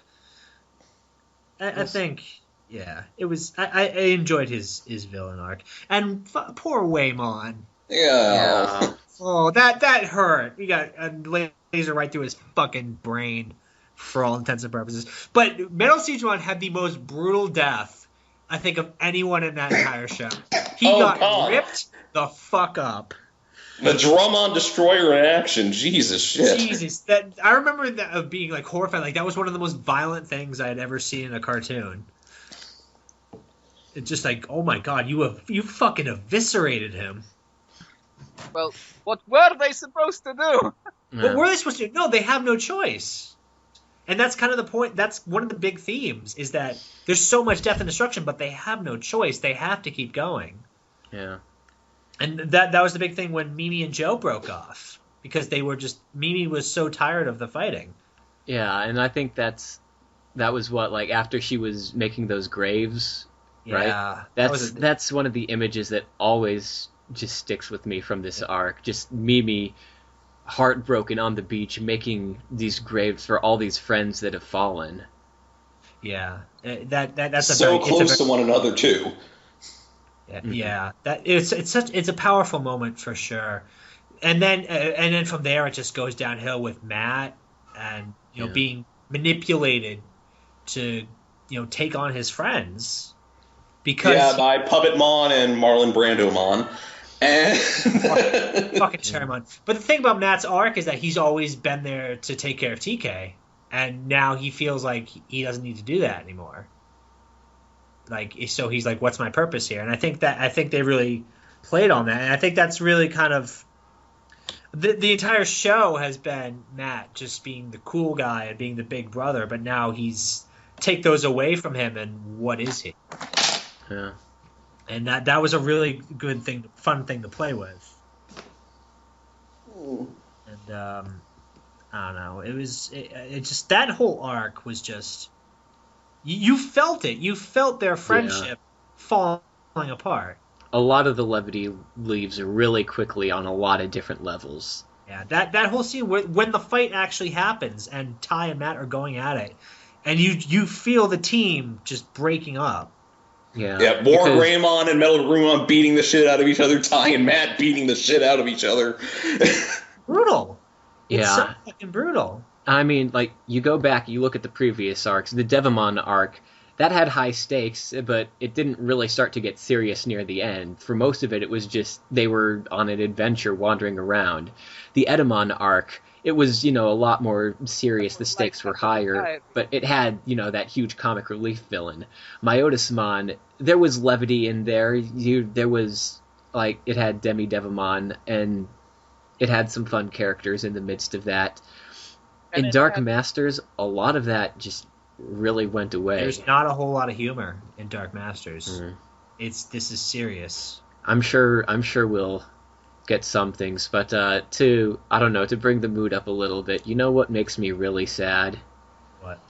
The fact that, we get Metal Siegramon, who's this, water-themed guy, but we didn't get a fire-themed Dark Master. That's a good point. You know why that's so sad? We didn't really have any other... Oh god, you're gonna go... You know why that's so sad? I don't want to know. It's because we can't make a Dark Frame Master joke. God damn it. God fucking damn it, Andy. I'm sorry, I had to shoehorn that in. So. But I think that fight's also important for Ty and Matt, because throughout the series they've come to fisticuffs. Yeah. Like they've had this terminal, because that fight back on File Island when they were all separated and they had that huge fight. Mm-hmm. Like I remember thinking, wow, I can't imagine how any other fight they have will get worse than this. Yeah. And then this fight comes and they're beating the shit out of each other. I mean, it goes from rivalry and tension because hatred. They're frustrated because they are actually mad at each other. Yeah. Before it's because they had some tension between each other, but it was more that they were so worried about everyone else that they were breaking down. They needed some form of outlet. TK, or Matt starts beating on Ty because he's worried about TK, and the fight stops because Ty sees that Matt's crying because he's just worried about TK, and he's like, "We need to get back," and you're. And that was before. And that was even before we knew Ty had a sister. Yeah. And I just imagine, like, at that point, like, what was Ty thinking? Was he thinking of Kari at that point? Like, yeah, I mean, and you look back on that fight and you see, okay, well, I can understand why they fought, and it ultimately wasn't that serious. They just needed to let out steam. Right. Whereas here, it's something where, like things are falling apart and they are legitimately upset with each other. Like every grievance they've ever had against each other just comes out. Mm-hmm. And it's like, okay, you know what? We need to settle this right here and now. Yeah. Preferably with fists. Yeah, pretty much. There's one big flaw with the Puppet Monarch, and that was with the dub. At the end, when Puppetmon gets wrecked by Metal Garurumon, he's just like, "Oh, Cherrymon, what was it that you said that I lacked that they didn't have?" And they just shoehorn in that it was friends. Yeah. I mean, but that was the whole thing with Puppetmon's arc too, is that that was always kind of on the back of his mind that he didn't have any friends. Yeah, it's just the fact that they shoehorned in that Cherrymon line after he was already dead. I mean, And- you gotta no, that's- really feel sorry for Puppetmon, but let's get to Puppetmon later. Let's move on to Machinedramon first. Yeah, I mean, Puppetmon was out of all the Dark Masters, he was the most understandable, I think, or the humane of them all. As sadistic as he fucking was. And hold on, before we go on to Machinedramon, we do have to bring up the shiny metal monkey in the room. Oh, yes. Ah, yes. Metal Etemon. Etemon? Yeah. I mean, Etemon was And goofy Leomon before. dying again. Etemon was goofy before, but Metal Etemon was a little different. He was goofy, I loved yes, the design, to be honest. I was like, yeah, he looked. okay, Oh yeah, this guy now looks better because he doesn't look like a stuff. yeah. But I mean, Yeah. he's still goofy Etemon, but there's a side to him now that's a little more vengeful, a little more angry, and a little more serious. Like I don't know. I feel like I took Metal Etemon a little more seriously than I You did. feel like Well, when as you're stuck in a black void, you kind of lose a couple bolts. Yeah. Well, he didn't have many to begin with. Yeah. Dark So- Masters even took the fun out of Etemon. Oh, I did know they they took the just fun take out the of fun fucking out of him? Etemon. To be fair, he was Metal Etemon threw fucking banana peels all over the place. Yeah. So I don't know how much. I don't know if they entirely took the humor out of him. It took some of the humor out. He made his grand debut swinging through the trees, yowling like Tarzan. What the fuck are you talking about? Etemon of the jungle, watch out for that tree. Another thing, but what always kind of got me about the Etemon was Ogremon, because we always knew him as this not even so much as a villain, but just as he's like a gun for hire almost. Yeah. It's like, hey, sorry kids, I don't want to do this, but I kind of have no choice. Nothing personal, but And fuck you, Leomon! yeah. I mean, well, even with Leomon, you got the sense that they weren't, enemies so much as We you get the sense that they hated each other in a friendly way. Well, yeah, but back in File Island, like, we had no idea what, like, they were just enemies, but then you realize that it's not just, oh, we fucking hate each other, like, there's a code there. Like, it's something that's gone back generations. Yeah, And when you hear it like that, it's like in the blood. So like, this is something a lot deeper than just, two people who want to kick the shit out of each other. I don't know, and I think that last moment between Leomon and Ogremon was just, I think that was, I don't know, there was something kind of special about that, where they kind of like come to peace almost. Mm-hmm. And then of course Gakumon and whatever the fucking the tadpole's name was, I actually don't remember it right now, but those little fucks. Yeah. We're getting to the point where it's been like years since I've seen this at this point. Like I've rewatched some of this. Like I rewatched it all. I've rewatched the Devimon, like through the Devimon arc fairly. I just have this memory because Asperger's. I just remember it all because I come back to it fairly frequently, and I rewatch it every now and again, so I remember things pretty well. So, but yeah, I do remember there being something there that made some form of impact on me. Yeah, but also because Leo, up until this, like Wizardmon, Waymon, Chumon, Piximon, like they were all like, they were just kind of, they were good characters, but they were always kind of one-off characters. Like you only really saw them for a little while. Well, not Wizardmon, but Waymon was only around for like 2 episodes. Piximon and Chumon were 1 episode. But Leomon, like, he was the protector of File Island. Like, he was their friend, their companion. Yeah, he was evil at one point, but that wasn't his fault. And yeah, they had a full arc with him before. Yeah, of the characters, like, his death comes home the most. Like, if Leomon, who was all the Digimon looked up to him as like their leader, if he's fallen, what does that say for the rest of us? And got killed as a Mega. Yeah. Yeah. Like, if he's falling, like, what does that say about us? What hope do we have? You know, like, I think that's what they really want to drive home with, you know, the defeat of Leomon. Mm-hmm.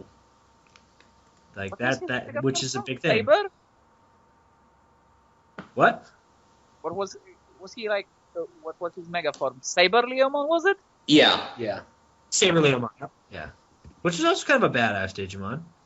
And, It wasn't bipedal, though. I'm at risk of sounding weird. I still think that was one of the more gorgeous mega designs. Yeah, let's get to Digimon designs later. Like, save that for, like, towards the end. Yeah, there is. We've got some okay, things we're going to need to hit on towards the end of this. Yeah, but the Machine Dramon arc. I love the city design inside and out, above ground, below. That was one of the best settings Digimon has had. Yeah. Yeah, it did a lot of work towards making Machine Dramon himself look like an actual imposing force. Well, the thing is, he was a soulless Huge. sociopath. He was a huge fucking walking tank. He wouldn't look out of place fighting Solid Snake. Yeah, I think the big difference between Snake Machine Dramon and between like the other Dark Masters and the other villains in the series too is that, you know, they kind of just find Machine Dramon sitting around fortressed in his city, you know, fighting. Then they fight through his minions and such first. It's, you know, he's more of the overlord type of. Unless I'm remembering this wrong, of course. No, you're pretty close. Yeah.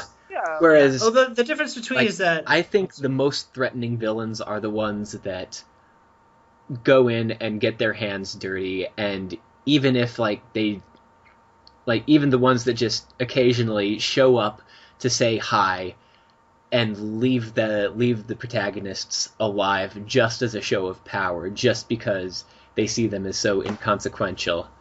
Like Devimon shows up in the mansion and he scatters them instead of fighting them. He's like, I don't even need to fight you guys. He, you know, Etemon is an active force constantly pursuing them. But I mean, he's comic relief, so he's not that. You know, Myotismon, you feel his hand absolutely everywhere. Oh god. And even like Phrasing. God. I'd like to feel his hand everywhere. But No. I mean, And then like with Metal Seedramon too, it's his arc is pretty much him just constantly pursuing them.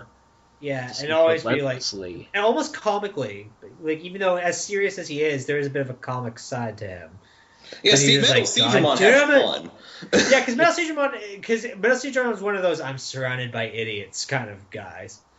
Like, everybody, all of his minions are fucking dumb. Yeah. And As opposed to, well, at least with Megadramon and Gigadramon, those guys were fairly smart. Oh yeah, but Metal Digimon, you got the feeling that he got the feeling he was the smartest guy in the room whenever he was at a henchman meeting. Puppetmon was the dumbest one in the room at a henchman meeting. But you wouldn't tell it that to his face because No, you wouldn't tell it that to his face because then he'll fuck you. Yeah, he's a fucking psychopath, is what he is. Well, they all have sociopathic tendencies, but Machine Dramon, the difference between them is that he is 100% robot. Like, he's not even really a living entity. He's circuits and wires, and thus he lacks any form of a conscience. Mm-hmm. So when he blows up an entire city, he don't give a fuck. Honestly, there's one thing the dub did with Machine Dramon that honestly makes him more horrifying than in the sub one. It was when he was with Waru Manzimon. Yes. I assume in the sub version was just he blew him the kingdom come, Yeah. but I know they wanted to make it seem less severe by putting that he shot off my paw. But honestly, that makes that seem more horrifying. Yeah, because it's like you fucking maimed him. Even if he's still But not alive. even that, because then it disappears. Because it's like one of those, it's like, I just got shot. Oh, shit. Oh shit, now I'm dead. Yeah, but the big thing about Machine Drum Monarch is that was kind of I almost want to say that was the apex of Ty's growth. It's like yeah. Etemon What was I remember the Machine Dramon arc for wasn't for the fight with Machine Dramon or any of that battle. Yeah. It was Kari getting sick. It was Kari becoming Ty Jesus. Yeah, Kari becoming Jesus. Kari was Jesus pretty much from the get-go. She didn't become Jesus at any Well, point. then she had all the Numamon followers, so that she came straight up Jesus. But like Etemon arc set up a lot of Ty's storyline, and I think this was kind of where that all kind of came to a head. Was he's the big brother, he has to protect his sister. I think it also shined for Izzy because he sort of came to that role because Matt's not here. He's normally the one who puts Ty in his place whenever he gets hot-headed. So I have to step up and take this role now. That's a good point. Yeah, you're right. For a cast of they had 8 human characters, and the Digimon didn't have too much of a they the main 8 characters, they all had some form of dynamic, and that's pretty impressive. Well, they didn't all have some form of dynamic, but between a lot of them, they had all these different dynamics. They all had these roles that they worked in really well, and just thinking back on that, that's something that impresses me. I think that's something that none of the other Digimon casts have been able to have. They've either had they all have smaller casts or just weaker casts. They all have their role to play, and I think you're definitely right. Like Izzy had to step up to the plate with Matt gone, because otherwise Ty was just gonna flap ahead. I mean, Sora's there, and she kind of knows how to handle because they've been friends their entire lives, but Matt was the one who would throw the punch if it needed to be. And Matt's not here, so Izzy's kind of got to be that guy, and Izzy's not that guy. I actually do that. One of my favorite parts of the Machine Dramon arc was when Agumon and Tenemon tried to digivolve so hard. Yeah. Tentamon digivolve 2! Cow boom! Never mind. But the other big thing about Machine Dramon was all those fucking Numamon got fucking demolished. Oh yeah, and props to Andromon for stepping up and trying to start a revolution. Yeah, well, Andromon. Yeah, Andromon was just awesome. And I mean, it is the mark of a good show where you have all these faceless, nameless creatures and a bunch of them just rushing an enemy and getting destroyed, and you feel for all of them. Yeah, because they were joke characters when they first showed up. They talk shit. Yeah. But the thing about Numamon also is we knew Sukamon and Chumon, but we really knew the Numamon. Like they were in every single arc without fail, in some capacity, either as good guys, as they were bad guys, kind of in the middle. The Numamon were always a presence in the show, and in one blast, all of them are just fucking destroyed. And it's just like that familiar face is just gone. Yeah, and you care. You definitely care. For as creepy as they were, you feel their loss. And that's something that Digimon does so well. It makes you care. But yeah, overall, again, I thought Machine Dramon City was probably one of the best designed things in, honestly, the Digimon franchise. Well, I don't know. I liked the design of Spiral Mountain. Yeah, but it's just there was, again, given how much Toei cut corners around things, the amount of detail that was put into the city was very impressive. Very good, yeah. I don't know. I just liked how Spiral Mountain was done. You had all the areas on there. But oh wow, moving now into I'm looking at this. It looks like Oh, do they beat Puppetmon before Machine Dramon? Yes. Yes. Oh god, I'm so sorry. I rushed that along. You because wanted I to was go in order, and then you didn't. Well, I'm so the sorry. thing there is because by the order for which they were introduced, yeah, it would have been Metal Seedramon, Machine Dramon, Puppetmon, and Piedmon. But they didn't do that. Instead, they switched Machine Dramon and Puppetmon around. Yeah, and again, that's because I remember Puppetmon and Piedmon so much more than the other two that it is something where I feel like, Yeah. But it's I feel like those are the two final bosses, and that's what. Well, Puppetmon does feel like a fun. Honestly, of the 4 Dark Masters, Puppetmon was kind of the big one. I mean, even Piedmon. He had the longest arc. He had the longest arc. He had the most character of the 4. But I mean, and then you get to Piedmon, and honestly, Piedmon feels like the weakest of the 4. Yeah, I mean, I'm starting to call this the Bleach effect because of how it's been with that series recently. But yeah, it's just a whole lot of build up for this big fight, and.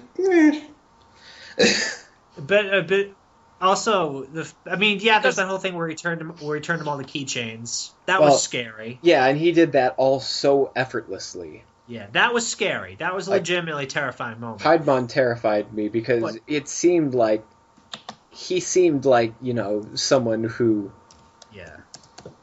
was in control the entire time. But the fight itself. Oh wait, before we get to Piedmon, let's talk about the episode "If Angelomon Made You Hit Puberty." The Angelomon versus Lady Devimon fight made you feel like a man. And I think that the dub summed it up perfectly when Izzy's like, "I know I shouldn't be watching, but I can't look away."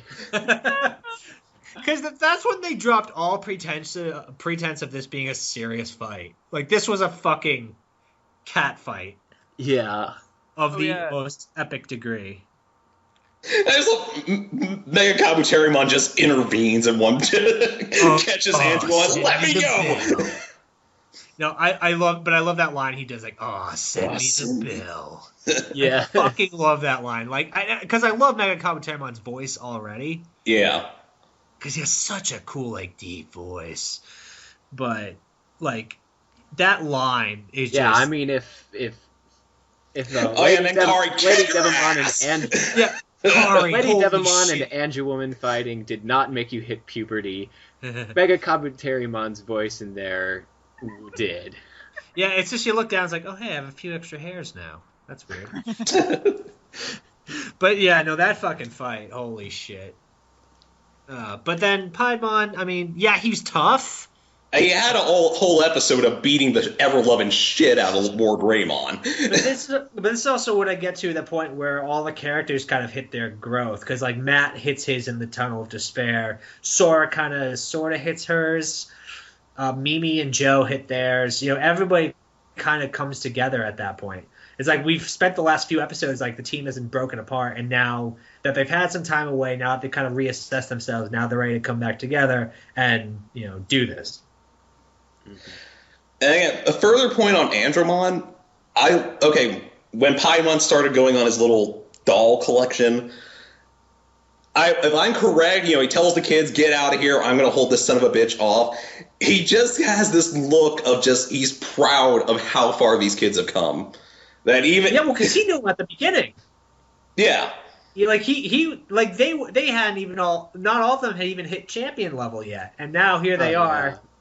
Fucking... Heck, he was the first Ultimate type they encountered. He was episode 5. Yeah, actually, he was their first Ultimate. Didn't he appear after Andromon? He is Andromon. Oh, wait, you said Andromon. For some reason, I thought you were talking about Pixie.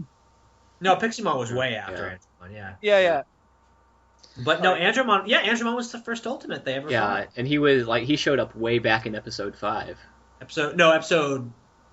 Yeah, it was episode 5. Yeah. It was when Tenemon became Kabuterimon. Yep, yeah, that's right. I for some reason, I always think of the Meramon episode as episode 3 when I know it wasn't. I don't know why. Well, that's because... I think it's just Digivolutions. Yeah, that's the third Digivolution. Yeah, I think that's where it comes from. Also regarding Paimon, kudos to Derek Stephen Prince for fucking selling that role. Well, that guy brings his A game to just about everything he does. I mean, he was Piedmon, he was Devimon, he was Kenichi Joji, he was Impmon. And- Oh god, Impmon. Oh dear. Well, we'll get to that on another day, but Yeah. Oh yeah, because there's a lot to say about Tamers and especially about Impmon. But no, he always, and he's in his other roles, like he's Vexen in Kingdom Hearts. He had a bit on Sword Art Online. He. Oh! Let's not talk about Sword Art Online. Well, yeah, no, he's a good actor. He sells it, and he was a great Piedmon. Like for all Paimon's faults, he was a villain, I guess. Okay, have you guys ever had like one of those lines that you always think is hilarious, but you don't know why it's so funny, and you're like, Yes. it shouldn't be so funny. For me, I think the most memorable of those lines for me is, "My name's Izzy, and I'm very smart, but not smart enough to keep my friends from getting turned into keychains." Oh, yeah. The line I always remember is when he's chasing TK and Kari up the rope, and it's just like, oh, it looks like you two are falling for each other, and he cuts it and they fall. That's the line I always remember. Oh, the most terrifying part in there was when they were under the floorboards and Paimon just starts stabbing at the floor underneath them. Yeah, a couple years later when Sleepy Hollow came out, and that exact scene was recreated. But in that scene, they actually caught the kid and fucking chopped his head off. So Okay, so that was terrifying for me. story about Piedmon. I wanted to make a Digimon abridged series back when I was more ambitious, had more that. time. I think I remember that too. Oh yeah, You were Yeah. looking for actual voices. Yeah, when I was. said, Yep. yeah, And then- sure, I don't go remember. to I it. don't it was- remember if you asked me, but I do remember that you were doing it. yeah, that's right. I did mention that to. Yeah. I think I've mentioned that to all of you guys. Yeah. But, any listeners to this probably won't know. Anyway, what I was hoping for was if I reached this point, the four Dark Masters, I would get, bigger name abridgers to do roles for that. My hope was to get Little Karibo for Piedmon and have him, voice the The gay yummy clown voice. with the Pegasus voice. Oh god. That would be funny. And he would be an ambiguously gay clown, and I would just make him. He was supposed to be just the most awkwardly creepy thing ever. Where he'd be, talking to TK and Kari, he'd be like, "I ship the two of you, I ship the two of you with myself." Oh dear. Oh dear. Terrible. I was about to say so we all then you did yourself thing. And I was like, oh okay. But yeah, I mean, and then the Maduin thing. I honestly, because of the other Age Evolutions, I actually admittedly I kind of forgot about Patamon not hitting ultimate. Yeah. Because there was just so much, like, unlike Devimon, where you knew it was coming eventually, by this point in the show, there was so much character stuff going on, so many things happening. And the opening I kind of was spoiled actually what he looked waiting like. for it because I was like, when well, no, will they this guy actually hit ultimate? It's- They've all hit ultimate. Two of them have mega, and this guy still just parades in champion form. well, Well, honestly, that's because Angemon kicks enough ass as a champion. yeah, And I think part of it too is Angemon is OP as it is, but at the same time, you've got him as a parallel to Angemon, who is an ultimate, and that kind of messes with your brainwaves a little bit in some ways. It's like, oh well, Angemon is the ultimate. No, Yeah. No, but I mean, it's just honestly. But the minute that the crest glowed, I was just like, "Oh yeah, oh we're gonna fuck shit up now." And then Maduin just shows up. Maduin's fucking cool because he's got a cool voice actor and Yeah. So, the crest starts glowing, and then a gathering of angels appear above their head. Shut and sing up, this shut song up, of shut hope. up, shut up, shut up. But the You are thing so lucky I am not in charge of this call. You are so fucking lucky. And then Magna Angemon comes and transfers Piedmon across the river Styx. But before I get to that, we even send Piedmon through that gate. The other big moment was the cavalry showed up. Yeah. And the others. And it brings an entire army of all of their friends that they've made over the course of their adventure, or the ones that are still alive anyway. Yeah. And they fuck things up, and it's like, yes, the revolution has happened now. Like, and we are televised. gonna what? And is televised. Yeah, yeah.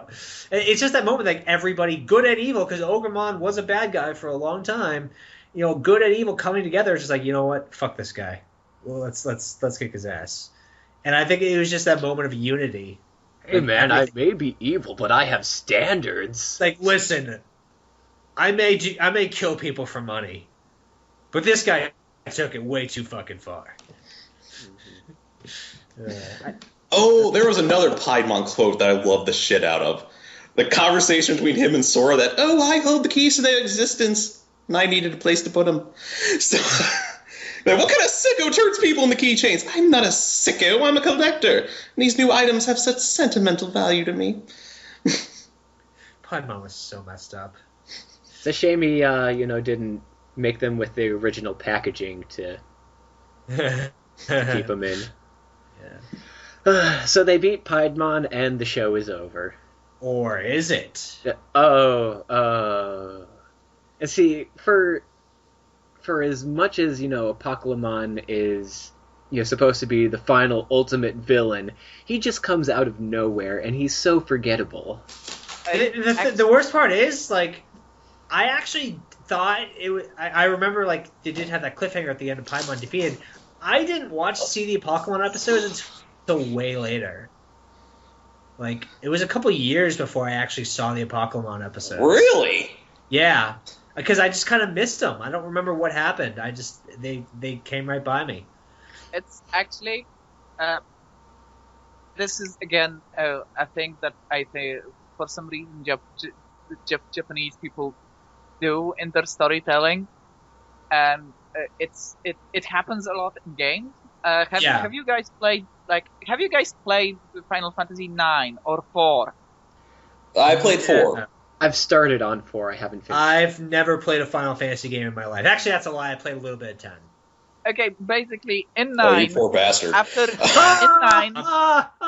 I didn't get to that part. So in 9, after you beat the main villain in the final boss fight, you are presented with an ultimate villain called Necron, who's there for no other reason than to just be the greater evil, and you have to defeat him, and something pretty much like that happens in 4. Just with slightly more build-up. The thing about Digimon is that this guy is basically a gauntlet run. A what? Like, he's not just himself. He is every villain. Yeah, he's every villain they fought over the course of the show. He's got Myotismon. He's got Metal Seizuremons, Machine Demons. Except Etemon. But then again, Etemon had that cool Dark Network thing that he used. But he's the embodiment of everyone they fought. And now it was tough enough fighting them all the first time. Now they have to fight them all at once. Yeah. Also, can we take a moment to just appreciate the fact that the first episode featuring him is in the dub version titled Now Apocalymon? Yeah. Yes, I actually love that title.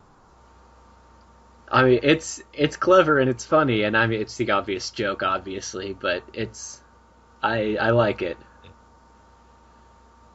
Yeah, I always like that title. I just realized something. What? I think Magna Angemon might be an imitation of Clint Eastwood. What? How? It's like I wield the sword Excalibur, and I suck all things evil into my gate of destiny. That's awkward for Clint Eastwood. I don't know. Because nowadays, whenever I think of Clint Eastwood, I think of an empty chair. Yeah. You mean like his voice? Yeah. Oh, okay. See, the only Digimon voice I can think of that I would compare to a celebrity is Ice Devimon in Frontier to Christopher Walken. Oh no, there were so Cherrymon is Marlon Brandomon. And you just made me think of Ice Devimon going, I got a fever, and the prescription is more Well, Ice Devimon cowbell. doesn't come till way later. Yeah, Ice Devimon, that's like, 3 seasons from now. Yeah. Yeah, but you Also mentioned voiced by Matt's voice actor. Really? But again, another time. Yeah. Yeah. When you go back and re-listen to it, it's like, oh hey, that's Matt's actor. But anyway, So, let's so talk about that's so the ending or Apocalymon Yeah, in let's general? let's talk about Apocalymon and how like the dub particularly handled him. Well, I don't know how the Japanese version handled And how his Yeah, very so- first line is, I am the ultimate evil, complete with hot and cold running water. okay, Oh yeah, he did say the that. original version took him entirely seriously. That scene was framed entirely in this guy is going to wreck your shit and curb stomp you and probably won't even notice he did that. And he pontificated and he demonstrated, as already I previously mentioned, he maimed himself just to demonstrate how invulnerable how resistant to damage and regenerative, how powerful regenerative abilities he has. And yeah, there wasn't a single joke there. There wasn't even an opportunity for a joke in the original version. He was just straight up gruesome. I mean, it's just like his motivation seemed so inconsistent too. It was like, I am the embodiment of all the Digimon who failed to Digivolve or something. And it's like, okay, so wait, are you misunderstood or are you just evil? Yes! Fuck. Actually, here's a fun fact I came out across. In the original Japanese version, when he turns all the Digidestined and Digimon into data, he chants this Nami Tare ha Chitai Mao, which is Omae Tachi wa Data Mina, backwards, which translates to You are all data. Okay then. I just thought that was interesting. It is. Yeah. Yeah. It is very interesting. It is interesting. There's just not much else to say but- about it. Yeah. But yeah. Uh, Yeah, really. I mean, really from not. a programming metaphor standpoint, because a lot of what happens in Digimon is a programming metaphor at one point. He's like a sentient garbage collector mechanism that went wrong. Basically. Yeah, pretty much. But I guess the big thing about when they turn into data is that that's again kind of going back to the character thing. That is when it kind of the final lesson comes in. Yeah, and that's really that's the where it's just like, okay, this only purpose. this to is the who we arc. were. This is who we are now. Yeah, this is That's who we like- were then. This is who we are now. That's really the only purpose for it. Like, without that, without the whole, wait, the crests were inside us all along thing, it's like, because They had no reason to be kicked out of the digital world afterwards.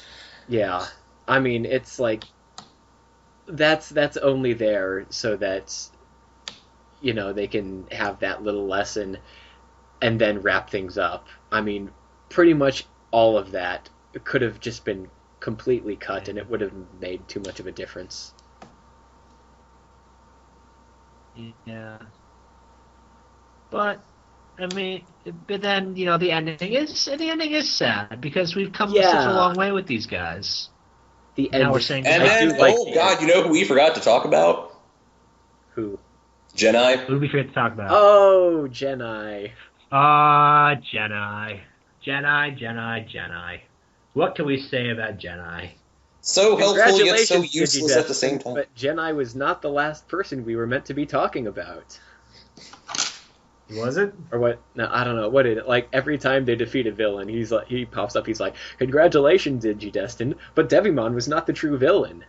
Or Sorry, Etemon was sorry, not you the vil- Justin. Your princess is in another castle. Your princess is in another villain. Yeah, I your mean, princess, or is it that another villain is in your? see, I don't really even know Uh, what to say about Jedi because he's a one-note character. He's there to basically be the Obi-Wan. and In he fact, doesn't Especially even fairly, have. Yoda. I'm Well, fairly certain he's based off Obi-Wan. yeah, especially considering in O2 when he shows up and becomes young and hot and gets a Jedi braid. And looks like Well, fucking Obi-Wan. Well, that's the thing. The most And interesting. even one of his forms goes by the name Ben. How much more like Obi-Wan can he possibly be? Well, that was the most interesting part about Jedi was when we saw his backstory. Are you And sure basically that's? Wait. You say one goes by Ben? Does the one that goes to Mexico go by Juan? That's a good question. Actually, I don't. I would not be surprised. Admittedly, my memory of the whole Christmas arc in Zero Two is a bit hazy. So Most I people don't want to remember it. Yeah, that was kind of a weird kind That of. was a waste of 3 episodes. Yeah. I like Christmas. Hello. I know, I'm terrible. No, I mean Zero Two. I mean, I like Zero Two, but I mean it had a lot of fucking problems. Yeah. Oh, here we go. Well, I was going to climb Mount Everest, but this Yelp review says there's a nude man.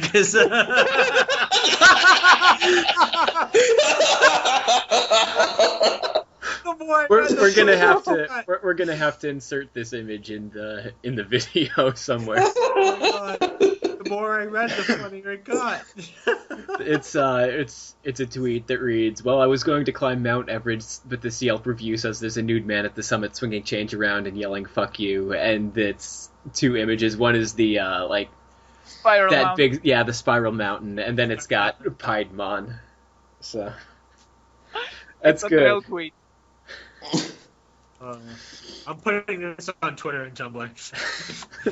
Oh my god. So yeah, let's talk about the ending then, I guess. Unless anyone had something, Jedi is who he is. He's the old man who helps them. Yeah. And like Keeps the plot nothing else going. to say other than that. I don't know. All I wanted to add at this Yeah, point is yeah. that I really Yeah, that's dig basically Apocalymon design. Yeah. Shall we just move on to the ending then? Yes. I think that's right now. Because it's Yeah. kind of Yeah, it's there's not kind much of we getting can 1 a.m. here. Yeah, sorry. So Alright. the the ending Now, was sleep sad. is for pussies anyway. Don't worry, man. Yeah. But yeah, I mean the ending is just it's sad, but at the same time it's fitting. You know, we've done what we can. We've saved the world, saved 2 worlds. Mm-hmm. Many And times now- over. Yeah, Yeah, many times over, and now we get to go home and enjoy the rest of our summer. yeah, and But then we're there's that. But But maybe we'll we're see them again at some point. But the da da da. And if you're in Japan, that is next week. But I mean, it's just Yep. it was good closure. Yeah. Mhm. And then the Hey Digimon song when they actually play like some of the core like the verses. Yeah, and I love thought that. I thought that was a nice touch. I thought that was a nice touch. Although the acapella version of Butterfly is better, or like not acapella maybe, but I haven't heard it, so I'm gonna have to take a listen to that. yeah. But I mean, I will say that for the Dark Master arc, I believe that was around the point that the main showrunners for Zero Two stepped in as like head writers. Yep. So that Oh, so do we blame them for Apocalymon? Yep. We could. I mean, we could definitely blame them for a lot of Zero Two. So, Well, I guess we'll say 02 for another time, but yeah. yeah, I mean, Adventure. What can you say about Adventure? It is such a great ride. It's at the time that it was out. I don't know if I could sit and point out a cartoon that was deeper than it at the time. Now, animation-wise, it hasn't aged well. Oh God, no. But Yeah. I don't. It was I don't judge it. I don't judge it for that. I love it as it is. Sasuke But- Toei. Yeah. didn't age badly either. I always found it to be perfectly adequate. Like Yeah, I mean, Adventure It like, wasn't we're not spectacular it at never any got to moment, but it Evangelion never was levels. bad. No, like It it's was never Evangelion. well, okay. Evangelion covered that up with really good directing, though. At least, Yeah. I mean, like you realize that they ran out of budget, but Oh, yeah. like some Yeah, very which iconic Digimon- shots did come out. Digimon, I don't think ever ran out of budget. Because it had no budget. Again, Sasuke Toei. Yeah. Did they? He did a good. Did they ever run into budget? Again, Toei was never expecting this show to be a success. No. So. Wait, actually, no, they had to have had a budget because those 3D Digivolutions that they showed later on down the line, like, there had to have been some kind of money put in there. Well, yeah, I'm sure they acquired a budget at some point. Speaking of which, we didn't even... Well, I guess we did briefly touch on just how dated that CGI looks. Oh, God. It's awesome. Yeah, but it's fucking awesome. It's awesome. It is. Like, especially when, like, you fucking... The first time you saw Metal Garurumon. When you're a kid in the 90s, that is the coolest shit ever. Yeah, when all those first ice things... like Greymon donning the armor, and it's just like, holy shit. Yeah. Yeah. So, you guys want to talk about a few miscellaneous stuff that we may have missed then? Yes. Issues with the dub, stuff about characters. There's one thing I want to bring up. Okay. Go for What it. are your opinions on Mimi? Well, the thing is, from my understanding, Mimi in the original Japanese is completely different from how she is in English. This is less of a bitch. I wouldn't say that she's completely different, but The dub crest took of liberties. sincerity, the crest of sincerity fits so much better because from what I've seen of Mimi in the sub, she is so blunt. She'll be in the dub, she's not much of a liar either. She's pretty straightforward. It's just she will tell you the truth to your face whether or not you like it, and that is a big part of who Mimi is. Exactly, and the the dub, other I think, thing is, I did not realize until I started rewatching, and watching it subbed. But as a kid, Mimi's not the one you like. You like Sora because she's the tomboy, the one that you can relate to, or you like Kari because she's young and sweet. Yeah. Mimi is best girl. Trust me, Mimi is best girl. I'm pretty sure she is. You know what? Honestly, I've always loved Mimi.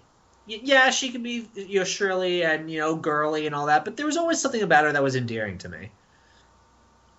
Honestly, she grew on me in Zero Two. Say what you will. She was awesome in Zero Two. Well, yeah, that was because she was American in Zero Two. Well, no, it's because she really stepped up into being a leader, trying to get all these American Digidestined together to try and help. In Zero Two, I think the word we're looking for here for Mimi's Zero Two appearance is either motherly or older sister. Older sister. Or older sister. She's the fun older sister that went away to college and came she's back. She's the one who'll slip you a cigarette even though you're not supposed to have one. Yeah, exactly. No, but you know what? Mimi has always had a soft spot in my heart. I've always had some affection for Mimi. Mimi was pretty much always awesome. Yeah, I mean the episode that always stuck in my mind is the episode where she sings. The karaoke episode, yeah. Yeah, I mean the song's fucking terrible. And I think actually that Mimi spending time in America is still canon, and I'm making that assumption based solely on the fact that she seems to have like red, white, and blue sneakers in the promotional images. Oh, you mean for the new show? Yeah, because they show her in the airport at one point. I think. Oh, do they? Yeah, so I think she's still over there. Yeah. Okay, it's been a long time since I've seen the trailer. I just watched it somewhat recently. I still love the ridiculousness she did to her hair in Zero Two. Yeah, her hair changed several times in Zero Two. Yep. She had the pink hair. She had like the puffy, whatever the fuck that dude was. Puffy blonde. and then for the Christmas spin, she kind of went back to how she used to. Yeah, but for the Christmas star, she kind of went back to how it used to be, in the old days. Yeah. But I feel like Apocalymon was a good pair for her. Apocalymon was a great match for her, and I love the two of them together. Yeah. And Mimi, you know what, Mimi one of those characters where you notice the change, like towards the end, especially. Like you didn't really blame her that she didn't want to fight anymore, because she held Chumon in her arms as he died.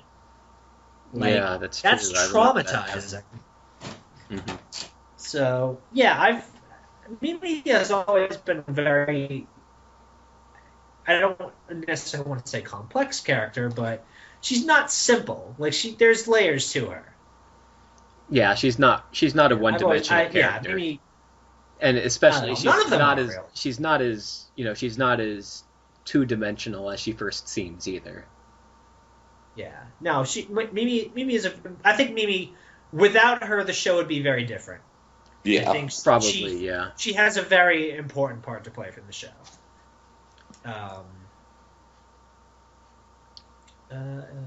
All right. Yeah. What else? Does anyone ship anyone other than TK and Kari or Sora and Tai? Yeah, see, I never really felt like, to be perfectly honest, I never felt any of the guys were good enough for Mimi.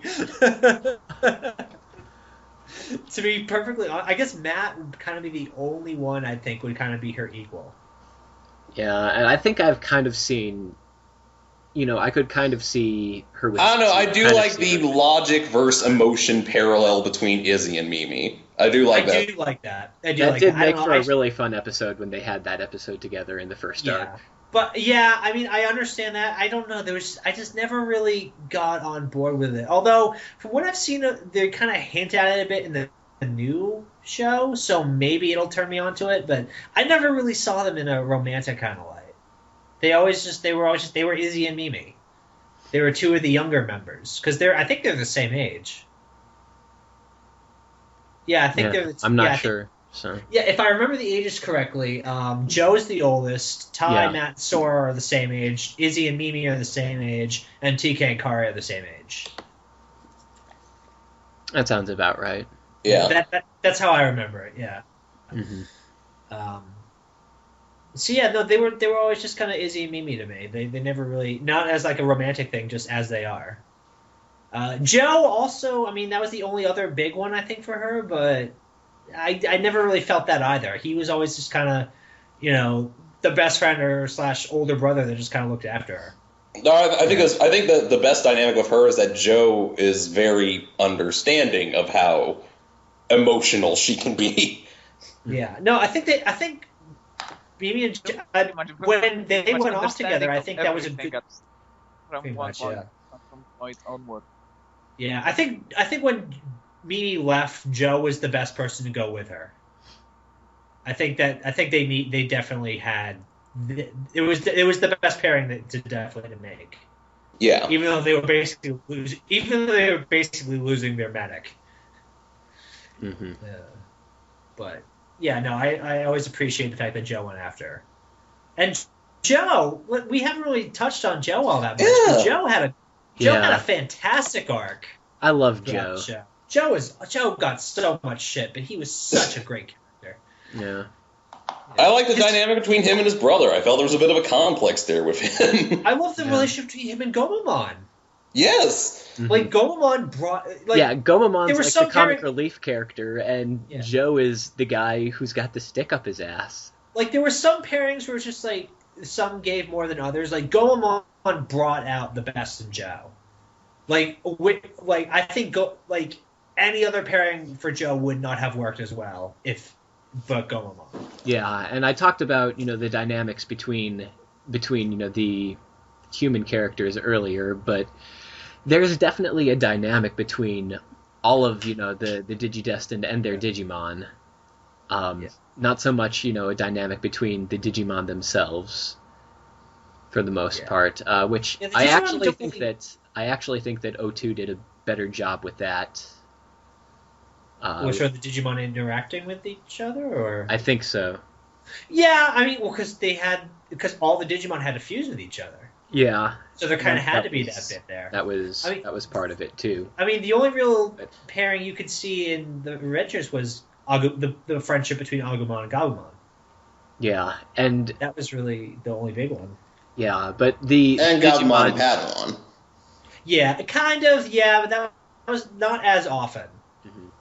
Because, like, just as much as Matt was the foil for Tai, Gabumon, I think, was kind of the foil for Agumon. Yeah. Yeah. Yeah. And I guess another, kind of going along the same thing as Gomon, Tentomon Yeah, was he's such an a little important bit of a dud. He was a little bit of a dunce at times, but he Honestly, had the I'm common sense that Izzy lacked. Yeah, as silly as it sounds, I feel like Kabuterimon deserved the crest of reliability more because he came through so often. God, yeah, the whole Vetamon episode Mhm. when they're fucking floating in space. Yeah, Vetamon coming in, trying to get in a pop shot at Myotismon during the TV tower fight, trying to intervene between Angelomon and Lady Devimon. I mean, obviously, because Izzy was, the smart one, he had to have knowledge. Yeah. Also on the subject of Izzy and Tentomon, I like how, with most of these first Digivolutions, what happens is the Digidestin ends up in trouble, and then the Digimon digivolves to defend them. Whereas with Tentomon, Izzy hacks Tentomon into digivolving the first time. Yeah, that was pretty so badass. Cool. That was actually badass. Of course. Yeah, but And like, it was great, and it fits Izzy's character. But especially with given 0-2 in taken into consideration, well, would you say that Tentomon was probably the most important of the rookies? Considering how often he appears in 0-2 compared to the others. Yeah. Because definitely during that he definitely also takes on a mentorship role to the new guys. I mean, Izzy is never the main character, but he is always the supporting character. Yeah, and because also Izzy had also one of the best arcs. Yeah, that's true as well. With his parents. Yeah. Yeah. So, Izzy. Oh, how many times did Izzy save their asses? And also, since we're on characters, we touched about the pairing before, but we never really talked about Sora all that much. Yeah. Oh, wait, there was one shining moment between Izzy and his parents that I really liked. It was when the Bakamon were doing all the kidnapping stuff, and he set up the computer here and is like, just trust me on this, okay? And they do. They listen to the kid. They don't think. No, the dad was like, honey, he knows what he's doing. Just let him do it. And the best part afterward was when Tentomon revealed, it was like, oh, well, now that you know I can talk, this is my name. Pleased to meet you. I fucking love that bit so much. I don't know. Sora as a character, she's like, obviously the mother figure. See, the biggest question I have is her hat cloth or a helmet? I believe it's a helmet. Well, no, because you see it fold at one point. Yeah, but then you see Joe beating on it like a drum, so it... Exactly. Oh, fuck. Oh, God, my head hurts now. Jesus. Oh, shit. Now you got me confused. It's like with Jotaro. Is it a hat or is it his hair? Oh, fuck me. Or is it a hat infused with his hair? With Jotaro, it's his hat and his hair. He has hat hair. Yeah, but the thing with Sora and Biyomon didn't really have that much. I mean, they cared about each other, obviously, but it wasn't. I feel like it wasn't really as fleshed out. Yeah. As maybe like Gomon and Joe or Tentomon and Izzy. I think that Sora's really the character that you love as a kid because she's the tomboy that you identify with. Whereas when you get older, you're like, eh. I mean, Sora will always. Yeah, Sora's great. It's just I don't have strong feelings about Sora either way. Yeah, because when you get older, you realize they didn't really do a whole lot. I mean, she was in probably some of my favorite episodes. She was like the focus of it, but they didn't do a whole lot with her. Overall, she did. There was a lot to her. There was a lot to her. I mean, the whole thing with her mother, which you even kind of got that impression early on. Yeah, let's wrap this up because it's all right. I think just last. It's 1 a.m. here. I guess this last thing to say is that what are your hopes for the new season? Just be good. I just hope Callbacks. callbacks. I think my big thing is correct the big elephant in the room that has scarred me for the last 15 years. Please. You mean Matt and Sora? The dinosaur, Yeah. please. If they But could just other than that, retcon the last 5 minutes, I'm okay with that. Yeah, it just even if you just have them kiss once, I'd be okay with it. I am hoping for great character moments. Yes. For them to take the time to develop at least how these characters have changed in the past how many years.